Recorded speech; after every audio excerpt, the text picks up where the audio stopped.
ಆ ಭಾವನೆ ಅವರಲ್ಲೂ ಮೂಡ್ತಾ ಇದೆ. ಆ ಭಾವನೆಯನ್ನ ನಾವು ಯಾವುದೇ ಮಟ್ಟದಲ್ಲಾಗ್ಲಿ ನಾವೆಲ್ಲ ವಿದ್ಯಾರ್ಥಿಗಳಲ್ಲಿ ಹೋಗ್ಲಾಡಿಸ್ಬೇಕದನ್ನ. ಅದಕ್ಕೆ ಪ್ರಯತ್ನ ನಾವು ಪಡ್ಲೇಬೇಕು. ಪ್ರಯತ್ನ ಪಟ್ಟಾಗ ನಮ್ಗನ್ಸುತ್ತೆ ಈ ತರ ಎಲ್ಲ ಈ ವಿದ್ಯಾರ್ಥಿಗಳೆಲ್ಲಾನು ಯಾರು ಇದು ಮಾನಿಟರ್ ಮುಂದೆ ಇರಲ್ಲ, ಆನ್‌ಲೈನ್ ಕ್ಲಾಸಸ್ ಅಲ್ಲಿ ಭಾಗವಹಿಸಲ್ಲ. ಇದಕ್ಕೆಲ್ಲ ಕಾರಣ ಏನಿರ್ಬೋದು ಅಂತ ಯೋಚನೆ ಮಾಡಿದಾಗ ನಾವು ಆ ಕಾರಣಗಳು ಲ್ಯಾಪ್‌ಟಾಪ್ ಮುಂದೆ ಅಥವಾ ಮೊಬೈಲ್ ಮುಂದೆ ಅಥವಾ ಡೆಸ್ಕ್‌ಟಾಪ್ ಮುಂದೆ ಒಬ್ನೇ ಒಬ್ಬ ವಿದ್ಯಾರ್ಥಿ ಕೂತಿದ್ದಾನೆ. ಇನ್ಯಾರ ಜೊತೆಲಿ ಇರಲ್ಲ.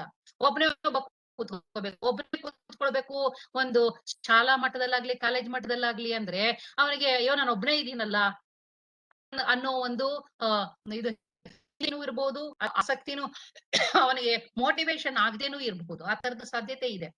ಆಮೇಲೆ ಇನ್ನೊಂದೇಪ್ಪ ಏನಪ್ಪಾ ನಾವು ಟೀಚರ್‌ಗಳು ಏನ್ ಮಾಡ್ತಾ ಇದೀವಿ ಅಂತ ಹೇಳಿದ್ರೆ ಅವ್ರನ್ನ ಪ್ಯಾಸಿವ್ ಲಿಸನರ್ಸ್ ಆಗಿ ಮಾಡ್ಬಿಟ್ಟಿದೀವಿ. ಅವ್ರು ನಾವ್ ಹೇಳಿದ್ದೆಲ್ಲ ಕೇಳ್ಕೊಳ್ಳಿ ಅಂತ. ಇನ್ಫಾರ್ಮೇಷನ್ ಅವ್ರಿಗೆ ಆಸಕ್ತಿಕರವಾದ ರೀತಿಯಲ್ಲಿ ನಾವು ಕೊಡ್ತಾ ಇಲ್ಲ. ಅಥವಾ ಅವ್ರಿಗೆ ಆಸಕ್ತಿಕರವಾದ ರೀತಿಯಲ್ಲಿ ಆ ಒಂದು ಇನ್ಫಾರ್ಮೇಷನ್ ಅಥವಾ ಮಾಹಿತಿ ಸಿಗ್ತಾ ಇಲ್ಲ. ಯಾವ ಪುಸ್ತಕದಲ್ಲಿ ಅವ್ರು ಏನ್ ಕಲಿಬೇಕಾಗಿದೆಯೋ ಅದು ಆಸಕ್ತಿಕರವಾಗಿ ಅವ್ರಿಗೆ ಸಿಗ್ತಾ ಇಲ್ಲ. ಆಮೇಲೆ ಅವ್ರಿಗೇನೋ ಒಂದು ಫನ್ ಅಥವಾ ಎಂಟರ್‌ಟೈನ್‌ಮೆಂಟ್ ಅಂತೀವಲ್ಲ, ಒಂದ್ ಮೋಜು, ಮನರಂಜನೆ ಎಲ್ಲ ಬೇಕು. ಆ ವಯಸ್ಸಿಗೆ ತಕ್ಕಂತೆ ನಾವು ಆ ವಯಸ್ಸನ್ನ ದಾಟಿ ಈ ವಯಸ್ಸಿಗೆ ಬಂದವ್ರೆ. ಆದ್ರಿಂದ ಈ ಮನರಂಜನೆ, ಮೋಜು ಅನ್ನೋದೆಲ್ಲ ಬೇಕಾಗಿದೆ. ಅದೆಲ್ಲ ಯಾವ್ದು ಅವ್ರಿಗೆ ಸಿಗ್ತಾ ಇಲ್ಲ. ಯಾಕಂದ್ರೆ ಮನೇಲೂ ಈ ಕೋವಿಡ್-19 ಅಂತ ಹೇಳಿ ನೀವ್ ಹೊರಗಡೆ ಹೋಗ್ಬೇಡ, ಇಲ್ಲೇ ಇರು, ಅಲ್ಲಿ ಹೋಗ್ಬೇಡ, ಅದ್ನ ಮುಟ್ಕೋಬೇಡ, ಇದನ್ನ ಮುಟ್ಕೋಬೇಡ, ಈ ತರದ ಸಾಕಷ್ಟು ಇನ್ಸ್ಟ್ರಕ್ಷನ್ಸ್ ಅವ್ರಿಗೂ ಸಿಗ್ತಾ ಇರೋದ್ರಿಂದ ಏನಾಗುತ್ತೆ ಅಂದ್ರೆ ಅವ್ರಿಗೆ ಏನು ಇಲ್ವಲ್ಲ, ಮನೋರಂಜನೆ ಇಲ್ಲ, ಬರೀ ಕೂತ್ಕೊಂಡ್ ಮೆಕ್ಯಾನಿಕಲ್ ಆಗಿ ಕೇಳು ಅಂತಿದಾರಲ್ಲ ಅನ್ನೋ ಒಂದು ಭಾವನೆ ಅವ್ರು ಬಂದ್ಬಿಟ್ಟಿದೆ. ಆಮೇಲೆ ವೈವಿಧ್ಯತೆ ಇಲ್ಲ. ಬರೀ ನಾನ್ ಹೇಳ್ತೀನಿ ನೀವು ಕೇಳಿ ಅನ್ನೋವಂತ ಒಂದು ಮನೋಭಾವನೆನೇ ಹೆಚ್ಚಾಗೋಗ್ಬಿಟ್ಟಿದೆ. ಆದ್ರಿಂದ ಅದರಲ್ಲೂ ವೈವಿಧ್ಯತೆ ಇಲ್ಲ. ಆಮೇಲೆ ಇನ್ನೊಂದೇನಪ್ಪಾ ಅಂದ್ರೆ ಚಟುವಟಿಕೆಗಳಲ್ಲಿ ಅವ್ರನ್ನ ಯಾರು ಭಾಗವಹಿಸ್ತಾ ಇಲ್ಲ ನಮ್ಮ ನಮ್ಮ ಶಿಕ್ಷಕರು. ಇದೆಲ್ಲ ಯೋಚನೆ ಮಾಡ್ತಾರೆ. ಯಾಕೆ ಭಾಗವಹಿಸ್ತಾ ಇಲ್ಲ? ಯಾಕೆ ಅವ್ರನ್ನ ಸೇರ್ಸ್ಕೊತಾ ಇಲ್ಲ? ನಮಗ್ ಗೊತ್ತಿಲ್ಲ. ಮುಂದಕ್ಕೆ ನಾವು ಅದ್ರ ಬಗ್ಗೆ ಯೋಚನೆ ಮಾಡೋಣ ಅಂತ ನಾನ್ ಹೇಳ್ತೀನಿ. ಯಾವುದೇ ಭಾಗವಹಿಸುವಂತಹ ವೈಯಕ್ತಿಕ ಅಥವಾ ಗುಂಪಾಗ್ಲಿ ಅವ್ರಿಗೆ ಸಿಗ್ತಾ ಇಲ್ಲ. ಒಬ್ರೇ ಇದಾರೆ. ಪಕ್ಕದ ಮನೆಗೂ ಹೋಗ್ಬೇಡ, ನೀನ್ ಕೋವಿಡ್ ಹಂಗೆ ಹೇಗೆ ಹಾಗೆ ಹೀಗೆ ಅಂತ ಇನ್ಸ್ಟ್ರಕ್ಷನ್ ಜಾಸ್ತಿ ಆಗೋಗಿದೆ. ಅನುಭವಾತ್ಮಕ ಕಲಿಕೆ ಅನ್ನೋದ್ರ ಬಗ್ಗೆ ತುಂಬಾ ಹೆಚ್ಚಿನ ಒತ್ತೇ ಇಲ್ಲ. ಆಮೇಲೆ ಅವ್ರಿಗೆ ಕಲಿಯೋಕೆ ಕುತೂಹಲ ಬೇಕು. ಆಸಕ್ತಿ ಬೇಕು. ಆ ಕುತೂಹಲವಾಗ್ಲಿ, ಆಸಕ್ತಿ ಆಗ್ಲಿ ಯಾವುದು ಕೆರಳಿಸ್ತಾ ಇಲ್ಲ ಅವರಲ್ಲಿ. ವಾಸ್ತವಕ್ಕೆ, ಪ್ರತಿನಿತ್ಯದ ಕೆಲಸಕ್ಕೆ ನಾವ್ ಏನ್ ಕಲಿತಿದೀವೋ ಅದಕ್ಕೆ ಸಂಬಂಧನೂ ಪಡಿಸ್ತಾ ಇಲ್ಲ. ಸಂಬಂಧನೂ ಸಿಗ್ತಾ ಇಲ್ಲ ಅವ್ರಿಗೆ. ನಾನ್ ಯಾಕೆ ಕಲಿತಾ ಇದ್ದೀನಿ, ಏನಿದು ಅನ್ನೋ ಒಂದು ಅವ್ರಿಗೆ ಗೊಂದಲ ಶುರುವಾಗಿದೆ. ಆಮೇಲೆ ಆ ಕಲಿಯೋದಕ್ಕೆ ಪ್ರೇರಣೆ, ಆಕರ್ಷಣೆ, ಆ ಸ್ಫೂರ್ತಿ ಅನ್ನೋದು ಸಿಗ್ತಾನೆ ಇಲ್ಲ. ದೈಹಿಕವಾಗಿ ಅವರು ಹಾಜರಿದ್ದಾರೆ ಎಲ್ಲಿ ಮಾನಿಟರ್ ಮುಂದೆ ಅಥವಾ ಮೊಬೈಲ್ ಮುಂದೆ ಅಥವಾ ಒಂದು ಲ್ಯಾಪ್‌ಟಾಪ್ ಮುಂದೆ ಆಗ್ಲಿ ಅದ್ರ ಮುಂದೆ ಇದಾರೆ ಹೊರತು ಮಾನಸಿಕವಾಗಿ ಅವರ ಹಾಜರಿ ಇಲ್ಲ. ಅವರ ಗೈರು ಹಾಜರಿ. Physically present but mentally absent ಅಂತ. But we want them to learn ಅಲ್ವಾ? ನಾವು ಆನ್‌ಲೈನ್ ಬೋಧನಾ ಪ್ರಕ್ರಿಯೆಯಲ್ಲಿ ಎಲ್ಲಿ ತಪ್ತಾ ಇದ್ದೇವೆ? ನಾವ್ ಯಾತಕ್ಕೆ ಅವರಿಗೆ ಬೇಕಾದದನ್ನ ಕೊಡ್ತಾ ಇಲ್ಲ? Where are we going wrong ಅಂತ ನಮ್ಮನ್ನ ನಾವು ಕೇಳ್ಕೊಳ್ಬೇಕಾದ ಪರಿಸ್ಥಿತಿ ಬಂದಿದೆ ಶಿಕ್ಷಕರು. ಅಂದ್ರೆ ಈ ಪ್ರಕ್ರಿಯೆಯಲ್ಲಿ ಈ ಸವಾಲುಗಳನ್ನ ಹೇಗೆ ಎದುರಿಸ್ಬೇಕು ನಾವು? ಇಷ್ಟೊಂದ್ ಸವಾಲುಗಳಿದೆಯಲ್ಲ ಅಂತ ಯೋಚನೆ ಮಾಡಿದಾಗ ನಮಗೆ ಅನ್ಸೋದೇನಪ್ಪಾ ಅಂತ ಹೇಳಿದ್ರೆ, ನಮ್ಮ ಬೋಧನಾ ಪ್ರಕ್ರಿಯೆಯನ್ನ ನಾವು ಬದಲಾಯಿಸ್ಕೋಬೇಕು. ಆನ್‌ಲೈನ್ ಬೋಧನೆಗೆ ಬೇಕಾದ ಕೌಶಲ್ಯಗಳನ್ನ ನಾವು ಅಭಿವೃದ್ಧಿ ಪಡಿಸ್ಕೊಳ್ಬೇಕು. ಆ ಅಭಿವೃದ್ಧಿ ಪಡಿಸ್ಕೊಳ್ಬೇಕು ಅಂದಾಗ ನನಗೆ ನನ್ನ ಒಂದು ಅನುಭವಕ್ಕೆ ಬಂದದ್ದೇನಪ್ಪಾ ಅಂತ ಹೇಳಿದ್ರೆ, ನಮ್ಮನ್ನ ನಾವು ಆರ್ಗನೈಸ್ ಮಾಡ್ಕೋಬೇಕು. ನಮ್ಮನ್ನ ನಾವು ಮ್ಯಾನೇಜ್ ಮಾಡ್ಕೋಬೇಕು. ನಮ್ಮನ್ನ ನಾವು ಕೊಲಾಬರೇಟ್ ಮಾಡ್ಕೋಬೇಕು. ಎಲ್ಲ ಇಷ್ಟ್ ದಿನ ಹೇಗೋ ಕಳೆದೋಯ್ತು. ಆದ್ರೆ ಈಗ ಆನ್‌ಲೈನ್ ಯುಗ ಆದ್ರಿಂದ ನಾವು ಅಭಿವೃದ್ಧಿ ಪಡಿಸ್ಕೊಳ್ಳೇಬೇಕು. ಅಭಿವೃದ್ಧಿ ಪಡಿಸ್ಕೊಳ್ಳೋದು ಯಾವ ದಿಕ್ಕಿನಲ್ಲಿ ಅಂದ್ರೆ ಕೌಶಲ್ಯಗಳನ್ನ ನಾವು ಕಲಿಲೇಬೇಕು. ಕಲ್ತಿದ್ರೆ ಅಕಸ್ಮಾತ್ ಅದನ್ನ ಉಪಯೋಗಿಸ್ಕೊಳ್ಬೇಕು ಅಂತ. ಆನ್‌ಲೈನ್ ಬೋಧನೆಗೆ ಇದೆಲ್ಲ ಮಾಡ್ಬೇಕು ಅಂದಾಗ ನಮಗೇನಾಗತ್ತೆ ಅಂತ ಹೇಳಿದ್ರೆ, ನಮ್ಮ ಯೋಜನೆ, ನಮ್ಮ ಪ್ಲಾನಿಂಗ್ ತುಂಬಾ ಚೆನ್ನಾಗಾಗ್ಬೇಕು. ಪ್ರತಿಯೊಂದು ಯಾಕೆಂದ್ರೆ ಆನ್‌ಲೈನ್ ಮುಂದೆ ಒಂದ್ಸರಿ ಕೂತ್ಕೊಂಡ ಮೇಲೆ ನಾವು ಅಲ್ಲಿ ಆನ್‌ಲೈನ್‌ನಲ್ಲಿ ಏನನ್ನ ಹೇಗೆ ಪ್ರತಿಯೊಂದೂನು ಸಣ್ಣ ಸಣ್ಣ ಒಂದು ಸೂಚನೆಗಳು ಅಥವಾ ಇನ್ಸ್ಟ್ರಕ್ಷನ್ಸು ತುಂಬಾ ಸ್ಪೆಸಿಫಿಕ್ ಆಗಿರ್ಬೇಕು. ಈ ಇದೇ ಒಂದು ನಮ್ಮ ಕಂಪ್ಯೂಟರ್ ಸೈನ್ಸ್ ಅಲ್ಲಿ ಪ್ರೋಗ್ರಾಮಿಂಗ್ ಬರೀತಾರಲ್ಲ, ಎವ್ರಿಥಿಂಗ್ ಹೀಗಲ್ದೆ ಹೋದ್ರೆ ಅದು, ಹಾಗಲ್ದೆ ಹೋದ್ರೆ ಇದು ಅಂತ ಪ್ರತಿಯೊಂದು ಮೆಟಿಕ್ಯುಲಸ್ ಪ್ಲಾನಿಂಗ್ ಆಗ್ಲೇಬೇಕು. ಆ ಟ್ರಬಲ್ ಶೂಟಿಂಗ್ ಅನ್ನೋದು ಹೀಗಾದ್ರೆ ಅಕಸ್ಮಾತ್ ಏನಾದ್ರು ತಪ್ಪಾದ್ರೆ ಏನಪ್ಪಾ ಮಾಡ್ಬೇಕು ಅಂತ ಮೊದಲೇ ಅದ್ರ ಬಗ್ಗೆ ಯೋಚನೆ ಮಾಡಿ ಅದಕ್ಕೆ ನಾವು ತಯಾರಿಯನ್ನ ನಡೆಸ್ಕೊಳ್ಳೇಬೇಕು. ಆ ಪ್ಲಾನಿಂಗ್ ಅನ್ನೋದು ತುಂಬಾ ತುಂಬಾ ಇಂಪಾರ್ಟೆಂಟ್ ಆನ್‌ಲೈನ್ ಬೋಧನೆಗೆ. ಆದ್ರೆ ತರಗತಿಯಲ್ಲಿ ವಿದ್ಯಾರ್ಥಿಗಳೆಲ್ಲ ನಮ್ಮ ಎದುರುಗಡೆ ಇದ್ದಾಗ ಬೋಧನೆ ಮಾಡೋದು ನನ್ನ ಪ್ರಕಾರ ತುಂಬಾ ಸುಲಭ. ಆದ್ರೆ ಇಲ್ಲಿ ಈ ಆನ್‌ಲೈನ್ ಅಲ್ಲಿ ನಾವು ವಿದ್ಯಾರ್ಥಿಗಳ ಮುಖ ನೋಡದೆ ವಿದ್ಯಾರ್ಥಿಗಳಿದಾರಾ ಇಲ್ವಾ ಅಂತ ಕೆಲವು ಸಾರಿ ಗೊತ್ತಾಗದೆ ನಾವು ಪಾಠ ಮಾಡ್ಬೇಕಾದ್ರೆ ನಮ್ಮ ಅತಿ ಜಾಗೃತವಾಗಿ ನಾವು ಯೋಜನೆಯನ್ನ ಮಾಡ್ಕೊಳ್ಬೇಕಾಗಿದೆ. ಯೋಜನೆ ಮಾಡ್ಕೊಳ್ಳೋದು ಆದ್ಮೇಲೆ ನಾವು ಅದನ್ನ ಕಾರ್ಯಗತಗೊಳಿಸ್ಬೇಕು. ನೋಡಿ ಇಷ್ಟೊಂದು ಯೋಜನೆ ಮಾಡ್ಕೊಂಡ್ರು ಇವಾಗ 10 ನಿಮಿಷದಲ್ಲಿ ಇವಾಗ ನಾವೇ ತಯಾರಿ ಮಾಡ್ಕೊಳ್ತಾ ಇರ್ಬೇಕಾದ್ರೆ ನಮ್ಗನ್ನಿಸ್ತು ಟೆಕ್ನಿಕಲಿ ಎಲ್ಲ ಸರಿಯಾಗಿದ್ಯಾ, ವಾಯ್ಸ್ ಕೇಳಿಸ್ತಾ ಇದ್ಯಾ, ವಿಡಿಯೋ ಕಾಣಿಸ್ತಿದ್ಯಾ, ಎಷ್ಟೊಂದು ಆಮೇಲೆ ನಾನು ಇನ್ನೇನಾದ್ರೂ ಬೇಕಾದ್ರೆ ಅದೆಲ್ಲ ರೆಡಿ ಇದೆಯಾ ಅಂತ ಯೋಚನೆ ಮಾಡ್ಬೇಕಾದ್ರೆ. ಆದ್ರಿಂದ ನಾವು ಅದನ್ನ ಕಾರ್ಯಗತಗೊಳಿಸ್ಬೇಕಾದ್ರೂ ಸಹ ಸಾಕಷ್ಟು ನಾವು ಮುಂಜಾಗ್ರತೆ ವಹಿಸಿರ್ಬೇಕು ಅಂತ ಅನ್ಸುತ್ತೆ. ಅದ್ರ ಜೊತೆಗೆ ಬರೀ ನಾವು ಯೋಜನೆ ಮಾಡ್ಕೊಂಡು ಆ ಪಾಠವನ್ನ ಹೇಳ್ಬಿಟ್ರಲ್ಲ, ಅವ್ರು ಎಷ್ಟು ಕಲ್ತಿದ್ದಾರೆ, ನಾವು ನಮ್ದೇ ಆದ ನಾವು ಉದ್ದೇಶಗಳನ್ನೇನೋ ಇಟ್ಕೊಂಡಿದೀವಲ್ಲ, ಆ ಉದ್ದೇಶಗಳನ್ನ ನಾವು ಶಿಕ್ಷಕರು ನಾವೆಷ್ಟು ಅದನ್ನ ಆ ಉದ್ದೇಶಗಳನ್ನ ನೆರವೇರಿಸ್ಕೊಂಡಿದೀವಿ, ಆಮೇಲೆ ನಾವೇನೋ ವಿದ್ಯಾರ್ಥಿಗಳಿಂದ ಆ ಉದ್ದೇಶಗಳನ್ನ ಯಾವ ರೀತಿ ಕಾಣ್ತೀವಿ, ಆ ಉದ್ದೇಶಗಳು ವಿದ್ಯಾರ್ಥಿಗಳಲ್ಲಿ ನಾವು ಅಲ್ಲೂ ಕೂಡ ನಮ್ಗೆ ಸರಿಯಾಗಿ ಅದು ನೆರವೇರಿದ್ಯಾ ಇಲ್ವಾ ಅಂತ. ಅದು ವಿದ್ಯಾರ್ಥಿಗಳಲ್ಲಂತೂ ನಾವು ಹೇಳ್ಕೊಟ್ಟ ತಕ್ಷಣ ಅವರ ಒಂದು ಆಕ್ಷನ್ ಅಂತ ಹೇಳ್ತೀವಲ್ಲ ನಾವು, ಅವರ ಒಂದು ಪ್ರತಿಕ್ರಿಯೆ ಅಥವಾ ಅವರ ಪರ್ಫಾರ್ಮೆನ್ಸ್, ಅವರ ಅಚೀವ್ಮೆಂಟ್ ಅಂತ ಬೇರೆ ಬೇರೆ ಪದಗಳನ್ನ ಉಪಯೋಗಿಸ್ತೀವಿ. ಅವುಗಳೆಲ್ಲನೂ ನಮ್ಮ ಉದ್ದೇಶಗಳು ಯಾವ್ಯಾವ್ದು, ಅವ್ರ ಜ್ಞಾನ ಸಿಕ್ಕಿದ್ಯಾ ಇಲ್ವಾ, ಅವ್ರಿಗೆ ತಿಳುವಳಿಕೆ ಆಗಿದ್ಯಾ ಇಲ್ವಾ, ಅವರಿಗೆ ಅದನ್ನ ತಿಳುವಳಿಕೆ ಆದ ವಿಚಾರಗಳನ್ನ ಅವರು ಬೇರೆ ಬೇರೆ ಕಡೆ ಉಪಯೋಗಿಸೋದಕ್ಕೆ ಅವರಿಗೆ ಸಾಧ್ಯ ಆಗುತ್ತಾ ಇಲ್ವಾ, ಅಥವಾ ಅವರು ಅದನ್ನೇನಾದ್ರೂ ಇನ್ನು ವಿಮರ್ಶೆ ಮಾಡಿ ಬೇರೆ ರೀತಿಯಲ್ಲಿ ತಾವು ಬೇಕಾದ ರೀತಿಯಲ್ಲಿ ಯೋಚನೆ ಮಾಡಕ್ ನಾವು ಅವಕಾಶ ಮಾಡ್ಕೊಟ್ಟಿದೀವಾ ಅಂತ. ಜೊತೆಗೆ ಅವರಲ್ಲಿ ಏನಾದ್ರೂ ಸೃಜನಶೀಲತೆ ಅನ್ನೋದು ಏನಾದ್ರೂ ಅವ್ರಿಗೆ ಅದನ್ನ ನಮ್ಮ ಮುಂದೆ ಇಡ್ಬೇಕು ಅಂತಿದ್ಯಲ್ಲ, ಅದಕ್ಕೆ ಅವಕಾಶ ಮಾಡ್ಕೊಟ್ಟಿದೀವಾ ಅಂತ ನಾವ್ ಯೋಚನೆ ಮಾಡಿ ಅವೆಲ್ಲವೂ ಅವರ ಆಕ್ಷನ್ಸ್ ಮುಖಾಂತರ ನಮ್ಮ ಎದುರು ಕಾಣ್ತಾ ಇದೆಯಾ ಅಂತ ನಾವು ನೋಡ್ಬೇಕಾಗಿದೆ. ನಾವು ಇವಾಗಂತೂ NEP 2020 ಹೇಳ್ತಾ ಇರೋದು ಪ್ರತಿ ಒಂದು ವಿಚಾರವನ್ನು ನಾವು ಅವ್ರು ಕಲಿಸ್ತೀವಿ ಅಂತ ಹೇಳಿದ್ರೆ, ಬೋಧನೆ ಅಂತ ಹೇಳಿದ್ರೆ ಒನ್ ವೇ ಟ್ರಾಫಿಕ್ ಅಲ್ಲ, ಇದು 2 ವೇ ಟ್ರಾಫಿಕ್ ಆಗ್ಬೇಕು ಅಂತ. ಆ ಕಡೆಯಿಂದ ವಿದ್ಯಾರ್ಥಿಗಳು ಸಹ ನಮ್ಮ ಜೊತೆ ನಮ್ಮ ಪ್ರಶ್ನೆ ಕೇಳ್ಬೇಕು, ಅವ್ರು ಭಾಗವಹಿಸ್ಬೇಕು, ಅವ್ರ ಇನ್ವಾಲ್ವ್ಮೆಂಟ್ ಇರ್ಬೇಕು, ಆಮೇಲೆ ಅವ್ರಿಗೆ ಯೋಚನೆಗೆ ಅವಕಾಶ ಇರ್ಬೇಕು. ಸಾಕಷ್ಟು ವಿಚಾರಗಳಿದೆ. ಇದನ್ನೆಲ್ಲ ನಾವೆಲ್ಲವೂ ಮಾಡ್ಕೊಂಡಿದೀವಾ ಅಂತ ನಮ್ಮನ್ನ ನಾವು ಒಂದು ಕೇಳ್ಕೋಬೇಕಾಗತ್ತೆ. ಆಮೇಲೆ ಹಾ ಇದನ್ನ ಹೇಳ್ತಾ ಇದ್ನಲ್ಲ, ಇವಾಗ ನಮ್ಮನ್ನ ನಾವು ಬದಲಾಯಿಸ್ಕೋಬೇಕು, ಕೌಶಲ್ಯಗಳನ್ನ ನಾವು ಅಭಿವೃದ್ಧಿ ಪಡಿಸ್ಕೋಬೇಕು ಅಂತ ಹೇಳಿದ್ನಲ್ಲ, ಆ ದಿಕ್ಕಿನಲ್ಲಿ ನಾವು ಯೋಚನೆ ಮಾಡಿದಾಗ ಏನಾಗುತ್ತೆ ಅಂದ್ರೆ, ನಮ್ಮ ಮುಂದೆ ಇವಾಗಂತೂ ನಾವು ಒಂದ್ ರೀತಿಲಿ ಈಗಿನ ಒಂದು ಜನರೇಷನ್ ನಲ್ಲಿ ಎಲ್ಲರೂ ತುಂಬಾ ತುಂಬಾ ಲಕ್ಕಿ ಅಂತ ಹೇಳ್ತೀನಿ. ಎಲ್ಲಾ ವಿಚಾರಗಳು ಅವರ ಅಂಗೈಯಲ್ಲೇ ಇದೆ, ಮೊಬೈಲ್ ಅಲ್ಲೇ ಇದೆ. ಬರೀ ಒಂದು ಇದು ಮಾಡಿದ್ರೆ ಸಾಕು, ಒಂದು ಟಿಕ್ ಮಾಡಿದ್ರೆ ಸಾಕು, ಎಲ್ಲವೂ ಅವ್ರ ಮುಂದೆ ಇರುತ್ತೆ. ನಮ್ಗಳ ಕಾಲದಲ್ಲಿ ಆತರ ಎಲ್ಲ ಇರ್ಲಿಲ್ಲ. ನಾವು ಲೈಬ್ರರಿಗಳು ಹುಡ್ಕೊಂಡು ಹೋಗ್ಬೇಕಾಗಿತ್ತು. ಬರ್ದದ್ದನ್ನೇ ಕೈಯಲ್ಲಿ ಅವ್ರು ತಪ್ಪು ಅಂತ ಏನಾದ್ರು ಅಂದ್ರು ಅದನ್ನ 10 ಸಾರಿ ಬರಿಬೇಕಾಗಿತ್ತು. ಈ ತರದ ಒಂದು ತೊಂದರೆಗಳೆಲ್ಲ ಇತ್ತು. ಆದ್ರೆ ಇವಾಗ ಈಗಿನ ಜನರೇಷನ್ಗೆ ಅವಕಾಶಗಳು ಹೇಗಿದೆ, ಶಿಕ್ಷಕರಿಗೂ ಅಷ್ಟೇ, ವಿದ್ಯಾರ್ಥಿಗಳಿಗೂ ಅಷ್ಟೇ ಸಾಕಷ್ಟು ಅವಕಾಶಗಳು ಈ ಒಂದು ನಮ್ಮ ಇಂಟರ್ನೆಟ್ ಅನ್ನೋದು ಕೊಟ್ಟಿದೆ ನಮ್ಗೆ. ಆದ್ರಿಂದ ಇಲ್ಲೇನಾಗುತ್ತೆ, ಲಭ್ಯವಿರುವ ಆನ್ಲೈನ್ ಎಲ್ಲ ವಿಚಾರಗಳನ್ನ, ಮಾಹಿತಿಯನ್ನ ವಿದ್ಯಾರ್ಥಿಗಳ ವಯಸ್ಸಿಗೆ ತಕ್ಕಂತೆ, ಅವರು ಪ್ರೈಮರಿ ಕ್ಲಾಸ್ ಸ್ಕೂಲ್ ಅಲ್ಲಿ ಇದಾರಾ, ಅಥವಾ ಹೈಸ್ಕೂಲ್ ಅಲ್ಲಿ ಇದಾರಾ, ಅಥವಾ ಕಾಲೇಜಲ್ಲಿ ಇದಾರಾ, ಅಥವಾ ಟೆಕ್ನಿಕಲ್ ಕೋರ್ಸ್ ಅಲ್ಲಿ ಇದಾರಾ, ಆ ವಯಸ್ಸು ಮತ್ತು ಅವರ ಸಾಮರ್ಥ್ಯ, ಅವರ ಅಗತ್ಯಕ್ಕೆ ತಕ್ಕಂತೆ ನಾವೇನ್ ಮಾಡ್ಬೇಕು, ಸಂಗ್ರಹಣೆ ಮಾಡಿ ಆ ಸಂಗ್ರಹಣೆಯನ್ನ ಅವರ ಮುಂದೆ ಕಲಿಯೋದಕ್ಕೆ ಅವಕಾಶವಾಗುವಂತಹ ರೀತಿಯಲ್ಲಿ ಅವ್ರಿಗವರೇ ಕಲಿಬೇಕು. ಆ ರೀತಿಯಲ್ಲಿ ಅವ್ರ ಮುಂದೆ ಇಡೋದು ಅನ್ನೋದು ನನ್ನ ಪ್ರಕಾರ ಅದು ಒಂದು ಕಲೆ ಅಥವಾ ಒಂದು ಕೌಶಲ್ಯ. Unless we have passion for teaching, I think we would not be able to do that ಅಂತ ಒಂದೊಂದ್ಸರಿ ಅನ್ಸ್ಬಿಡುತ್ತೆ. ನನಗೆ ಅನ್ಸ್ಬಿಡುತ್ತೆ, ಇದೇನಪ್ಪ ಇಷ್ಟೊಂದು ವಿಚಾರಗಳಿದೆಯಲ್ಲ ಕಲಿಯುವಂಥದ್ದು, ಇದ್ರಲ್ಲಿ 5% ನಮ್ಗೆ ಕಲ್ತ್ಕೊಳಕ್ ಆಗ್ಲಿಲ್ವಲ್ಲ ಅಂತ ನನಗೆ ಒಂದೊಂದ್ಸರಿ ಅನ್ನಿಸ್ತಾ ಇರುತ್ತೆ. ಆದ್ರಿಂದ ನನಗೆ ಇವಾಗ ಏನು ಅಂತ ಹೇಳಿದ್ರೆ, ನನ್ನ ಅನುಭವವನ್ನ 4-6 ಜನದ ಜೊತೆಗೆ ಹಂಚ್ಕೊಂಡು ಅವ್ರಿಗೆ ಬೇಕಾದ ಸಹಾಯ ಮಾಡಿದ್ರೆ ಅವ್ರ ಮುಂದಕ್ಕೆ ಇನ್ನು ಒಳ್ಳೆಯ ಇದು ಜ್ಞಾನ ಬರ್ಬೋದೇನೋ ಅವರಲ್ಲಿ ಅನ್ನೋ ಅಂತ ಆಸೆಯಿಂದ ಈ ಕೆಲಸವನ್ನ ನಾನು ಮಾಡೋದಕ್ಕೆ ಮುಂದುವರಿತಾ ಇದ್ದೀನಿ. ಇದರಲ್ಲಿ ನಾ ಹೇಳಿದೆ, ಇವಾಗ collecting relevant information from available online resources. ಆ ರಿಸೋರ್ಸಸ್ ಯಾವ ರೀತಿ ರಿಸೋರ್ಸಸ್ ಇದೆ ಅಂತ ಹೇಳಿದ್ರೆ, ವೆಬ್ಸೈಟ್ಸ್ ಅಲ್ಲಿದೆ, ಆಪ್ಸ್ ಅಲ್ಲಿದೆ, ಆಮೇಲೆ ಬೇಕಾದಷ್ಟು ರೆಡಿಮೇಡ್ ಎಂತೆಂತ ದೊಡ್ಡ ದೊಡ್ಡ ಕಂಪನಿಗಳು, ಇಂಟೆಲ್ ಅಂತ ಕಂಪನಿಗಳು ಅಥವಾ ಬೇರೆ ಎಷ್ಟೊಂದು ಕಂಪನಿಗಳು ಅವರದೇ ಆದ ರೀತಿಯಲ್ಲಿ ಶಿಕ್ಷಣಕ್ಕೆ ಸಹಾಯವಾಗುವ ರೀತಿಯಲ್ಲಿ ಸಾಕಷ್ಟು ಬೇರೆ ಬೇರೆ ರೀತಿ ಇನ್ಫಾರ್ಮೇಶನ್, ಪ್ರೊಸೀಜರ್ಸ್, ಬರೀ ಇನ್ಫಾರ್ಮೇಶನ್ ಒಂದೆಲ್ಲ, ಬರೀ ವಿಚಾರ ಮಾಹಿತಿ ಒಂದೇ ಇಲ್ಲ, ಆ ಮಾಹಿತಿಯನ್ನ ಹೇಗ್ ಬಳಸ್ಕೋಬೇಕು ಅಂತ ಪ್ರೊಸೀಜರ್ಸ್ ಇದೆಯಲ್ಲ, ಆ ಪ್ರೊಸೀಜರ್ಸ್, ಆಮೇಲೆ ಪ್ರಾಕ್ಟಿಕಲ್ ಆಗಿ ಅದ್ ಹೇಗ್ ಉಪಯೋಗ ಆಗುತ್ತೆ, ಅದನ್ನ ಹೇಗ್ ಬಳಸ್ಕೋಬೇಕು ಅನ್ನೋ ಒಂದು ಅಪ್ರೋಚ್ಗಳನ್ನು ಸಹ, ಅದನ್ನೂ ಸಹ ನಮಗೆ ಹಲವಾರು ರೀತಿಯಲ್ಲಿ, ಅದು ಇವಾಗ ಲ್ಯಾಂಗ್ವೇಜಸ್ ಕೂಡ ಬಂದ್ಬಿಟ್ಟಿದೆ, ಬೇರೆ ಬೇರೆ ಭಾಷೆಗಳಲ್ಲೂ ಸಹ ಅದನ್ನ ಜನರ ಮುಂದೆ ಇಡೋದಕ್ಕೆ ಪ್ರಯತ್ನ ಪಟ್ಟಿದ್ದಾರೆ. ಅಷ್ಟೊಂದು ನಮಗೆ ರೆಡಿಮೇಡ್ ಇನ್ಫಾರ್ಮೇಶನ್, ರೆಡಿಮೇಡ್ ಎಲ್ಲವೂ ರಿಸೋರ್ಸಸ್ ಇದ್ದಾಗ ನಾವ್ ಅದನ್ನ ಯಾಕೆ ಬಳಸ್ಕೋಬಾರ್ದು? ನಮ್ಮ ವಿದ್ಯಾರ್ಥಿಗಳ ಆಸಕ್ತಿಗೆ ತಕ್ಕಂತೆ, ಅವರ ವಯಸ್ಸಿಗೆ ತಕ್ಕಂತೆ, ಅವರ ಅಗತ್ಯಕ್ಕೆ ತಕ್ಕಂತೆ ನಾವ್ ಯಾಕೆ ಅದನ್ನ ಬಳಸ್ಕೊಂಡು ಅವ್ರಿಗೆ ಕಲಿಯುವಂತೆ ಮಾಡಬಾರ್ದು ಅನ್ನೋದನ್ನ ನಾನು ಎಲ್ಲರೂ ಯೋಚನೆ ಮಾಡಿ ಅಂತ ಆಗಾಗ ಹೇಳ್ತಾನೆ ಇರ್ತೀನಿ. ಅಗತ್ಯ ಬೇಕಾದಷ್ಟು ತಂತ್ರಗಳಿದೆ, ಇವಾಗ ವಿಧಾನಗಳಿದೆ. ಆ ವಿಧಾನಗಳನ್ನ ಬಳಸ್ಕೊಂಡು ನಾವು ಬೋಧನೆ ಮಾಡಿದ್ರೆ ನಾವು ಅನ್ಕೊಂಡ ಎಲ್ಲ ವಿಚಾರ ನಡೆಯುತ್ತೇನೋ. ಅದು ಇವಾಗಂತೂ ಮೊದ್ಲು ಎಲ್ಲಾರು ಒಟ್ಟು ಕೂತ್ಕೊಂಡ್ಬಿಟ್ಟಿರ್ತಾರೆ, 50 ಜನ 60 ಜನ ಕ್ಲಾಸಲ್ಲಿ ಕೂತ್ಕೊಂಡ್ಬಿಟ್ಟಿರ್ತಾರೆ, 80 ಜನ ಕ್ಲಾಸಲ್ಲಿ ಇರ್ತಾರೆ. ನಾವೇನೋ ಹೇಳೋದು ಹೇಳ್ಕೊತಾ ಹೋಗ್ತೀವಿ, ಅವ್ರಿಗೆಲ್ಲರಿಗೂ ಅವ್ರ ಸಾಮರ್ಥ್ಯಕ್ಕೆ ತಕ್ಕಂತೆ ಅವ್ರು ಕಲಿತಾರೆ ಅಂತ ಹೇಳ್ಬಿಟ್ಟು ನಾವು ಒಂದೊಂದು ಟೈಮಲ್ಲಿ ಎಸ್ಕೇಪ್ ಆಗ್ತಾ ಇದ್ವಿ. ಆದ್ರೆ ಇವಾಗ ಹಾಗಲ್ಲ.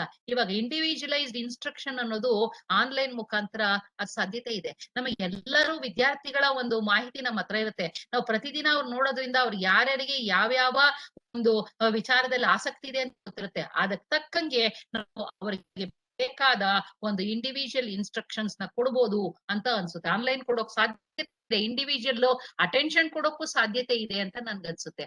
ಆದ್ರಿಂದ ಇದೆಲ್ಲ ನಾವು ಮಾಡೋದು ನಮ್ಗೆ ಆನ್ಲೈನ್ ಏನ್ ಮಾಡ್ತಿದೆ, ನಮ್ಗೆ ತುಂಬಾನೇ ಸಹಾಯ ಮಾಡ್ತಿದೆ. ಒಂದ್ ಸಣ್ಣ ಉದಾಹರಣೆ, ಶಾಲಾ ಉದಾಹರಣೆ ಹೇಳ್ತೀನಿ ನೋಡಿ. ಆ ಶಾಲಾ ಉದಾಹರಣೆಯಲ್ಲಿ ಒಂದು ಅದರಲ್ಲಿ ಒಂದ್ ಮಕ್ಕಳಿಗೆ, ಸಣ್ಣ ಮಕ್ಕಳಿಗೆ ನಾವ್ ಹೇಳ್ಬೋದು ವಾಟ್ ಈಸ್ ಹೋಮ್ ವೇಸ್ಟ್ ಅಂತ ಕೇಳ್ಬೋದು. ಹೋಮ್ ವೇಸ್ಟ್ ಅನ್ನೋದು ಇವಾಗ ಅದನ್ನ ಡಿಸ್ಪೋಸ್ ಮಾಡೋದು ಅದೆಲ್ಲ ಒಂದು ದೊಡ್ಡ ಚಾಲೆಂಜ್ ಆಗಿದೆ. Why should be dispose home waste? Primary ಮಕ್ಕಳಿಗೆ ನಾನು ಒಂದೇ ಸಣ್ಣ ಉದಾಹರಣೆ ಕೊಟ್ಟಿದ್ದೀನಿ. How should be dispose home waste? Can we recycle the home waste? ಆಮೇಲೆ ವೈ ಶುಡ್ ವಿ ರೀಸೈಕಲ್? ಆಮೇಲೆ ಹೌ ಶುಡ್ ವಿ ರೀಸೈಕಲ್ ಅಂತ ಅವ್ರಿಗೆ ಕೊಟ್ಟು ಆನ್ಲೈನ್ ಮುಂದೆ ಕೂತಿರ್ತಾರೆ. ನಾವು ಹೌದು ಇದು home, this has to be disposed, this is how it is disposed at home ಅಂತ ರೆಗ್ಯುಲರ್ ಆಗಿ ನಮ್ಮ ಪಾಡ ನಾವು ಹೇಳ್ಕೊಳ್ತಾ ಹೋಗೋದ್ ಬದಲು ಈ ಪ್ರಶ್ನೆಗಳನ್ನ ಅವ್ರಿಗೆ ಕೊಟ್ಟು ಅವರೇ ಅದನ್ನ ಕಲ್ತ್ಕೊಳ್ಳೋ ಹಾಗೆ ಮಾಡ್ಬೋದು. ಅದಕ್ಕೆ ಶಿಕ್ಷಕರಾಗಿ ನಾವೇನ್ ಮಾಡ್ಬೇಕಾಗಿದೆ ಅಂತ ಹೇಳಿದ್ರೆ ನೋಡಿ, instructions by the teacher to the students. ಇಲ್ಲಿ ಏನ್ ಮಾಡುತ್ತೆ, observe the waste disposal at home ಅಂತ ಹೇಳಿದ್ರಾಯ್ತು. ಆಮೇಲೆ discuss with family members about the recycling of waste. Recycle ಹೇಗ್ ಮಾಡ್ತಾರೆ ಫ್ಯಾಮಿಲಿ ಮೆಂಬರ್ಸ್ ನಿನ್ ಗೊತ್ತಾಗ್ಲಿಲ್ವಾ? ನಿನ್ ಫ್ಯಾಮಿಲಿ ಮೆಂಬರ್ಸ್ ಜೊತೆ ಯೋಚನೆ ಮಾಡು. Watch video on internet about waste management, ಹೇಗ್ ವೇಸ್ಟ್ ಮ್ಯಾನೇಜ್ಮೆಂಟ್ ಮಾಡ್ತಾ ಇದಾರೆ ಅಂತ. Discuss with your friends if needed. ಯಾಕಂದ್ರೆ ಸಮವಯಸ್ಕರ ಜೊತೆ ಅವರು ಡಿಸ್ಕಷನ್ ಮಾಡಿದಾಗ ಅವರಿಗೆ ಸಾಕಷ್ಟು ವಿಚಾರದ ವಿನಿಮಯ ಆಗತ್ತೆ, ಹೊಸ ಐಡಿಯಾಸು ಬರ್ಬೋದು. ಆದ್ರಿಂದ ನಾವೇನು ಹೇಳ್ತೀವಿ ಅಂತ ಹೇಳಿದ್ರೆ, if it is needed you please discuss with your friends ಅಂತ ಹೇಳ್ತೀವಿ.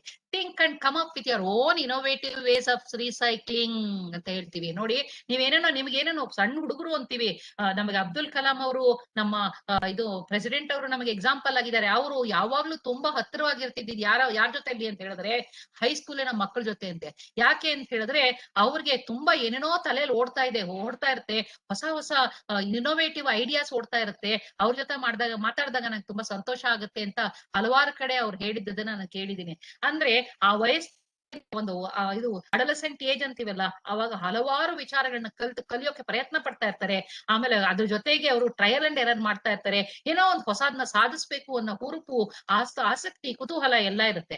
ಆದ್ರಿಂದ ಅದಕ್ಕೆ ನಾವು ತಕ್ಕಗೆ ಶಿಕ್ಷಕರಾಗಿ ನಾವು ಪ್ರತಿಕ್ರಿಯಿಸ್ಬೇಕು ಅಂತ ಅನ್ಸುತ್ತೆ. ಆದ್ರಿಂದ ಅವರಿಗೆ ಹೇಳ್ಬೇಕು, think and come up with your own innovative ways of recycling and report to the teacher with your own words and also visuals. ಅಂದ್ರೆ ಅಥವಾ ಪ್ರಾಪರ್ ಪ್ರೆಸೆಂಟೇಶನ್. ಯಾವ ಪ್ರೆಸೆಂಟೇಶನ್ ಆನ್ಲೈನ್ ಮುಖಾಂತರ ನಾನ್ ಟೀಚರ್ ಕೊಡಬಲ್ಲೆ ಅಂತ ಅವರೇ ಯೋಚನೆ ಮಾಡ್ಬೇಕು. ನಾವು ಈ ತರ ಮಾಡು ಅಂತ ಹೇಳೋದು ಯಾರಿಗೆ ಅಂತ ಹೇಳಿದ್ರೆ ಬಿಲೋ ಆವರೇಜ್ ಸ್ಟೂಡೆಂಟ್ಸ್ಗೆ. ಪಾಪ ಅವ್ರಿಗೆ ನಮ್ಮ ಸಹಾಯ ಬೇಕಾಗಿದೆ ಅಂತ ಅವ್ರಿಗೆ ಇಂಡಿವಿಜುವಲ್ ಇನ್ಸ್ಟ್ರಕ್ಷನ್ ಕೊಡ್ಬೋದು. ಮಿಡಲ್ ಒಂದು ಲೆವೆಲ್ ಅಲ್ಲಿ ಇರುವಂತಹ ಆವರೇಜ್ ಸ್ಟೂಡೆಂಟ್ಸ್ ಮತ್ತೆ ಅಬವ್ ಆವರೇಜ್ ಸ್ಟೂಡೆಂಟ್ಸ್ಗೆ ಬೆರಳು ತೋರಿಸಿದ್ರೆ ಸಾಕು, ಹಸ್ತ ನುಂಗ್ತಾರೆ. ಯಾಕೆಂದ್ರೆ ಈಗಿನ ಮಕ್ಕಳು ನಮಗ್ ಹೇಳ್ಕೊಡೋ ಅಂತ ಒಂದು ಇದರಲ್ಲಿ ಇದಾರೆ. ಎಷ್ಟು ಚೆನ್ನಾಗಿ ಮೀಡಿಯಾ ಅವರಿಗೆ ಸಹಾಯ ಮಾಡ್ತಾ ಇದೆ, ರಿಸೋರ್ಸಸ್ ಅವ್ರಿಗೆ ಸಹಾಯ ಮಾಡ್ತಾ ಇದೆ ಅಂತ ಹೇಳಿದ್ರೆ ಹಲವಾರು audio media, visual media, print media, audio visual media, ಎಲ್ಲ ಮೀಡಿಯಾಗಳು ಎಷ್ಟು ಹೆಲ್ಪ್ ಮಾಡ್ತಾ ಇದೆ ಅಂದ್ರೆ ಅವರ ಎಕ್ಸ್ಪೋಜರು ಅಷ್ಟು ಜಾಸ್ತಿ ಇದೆ.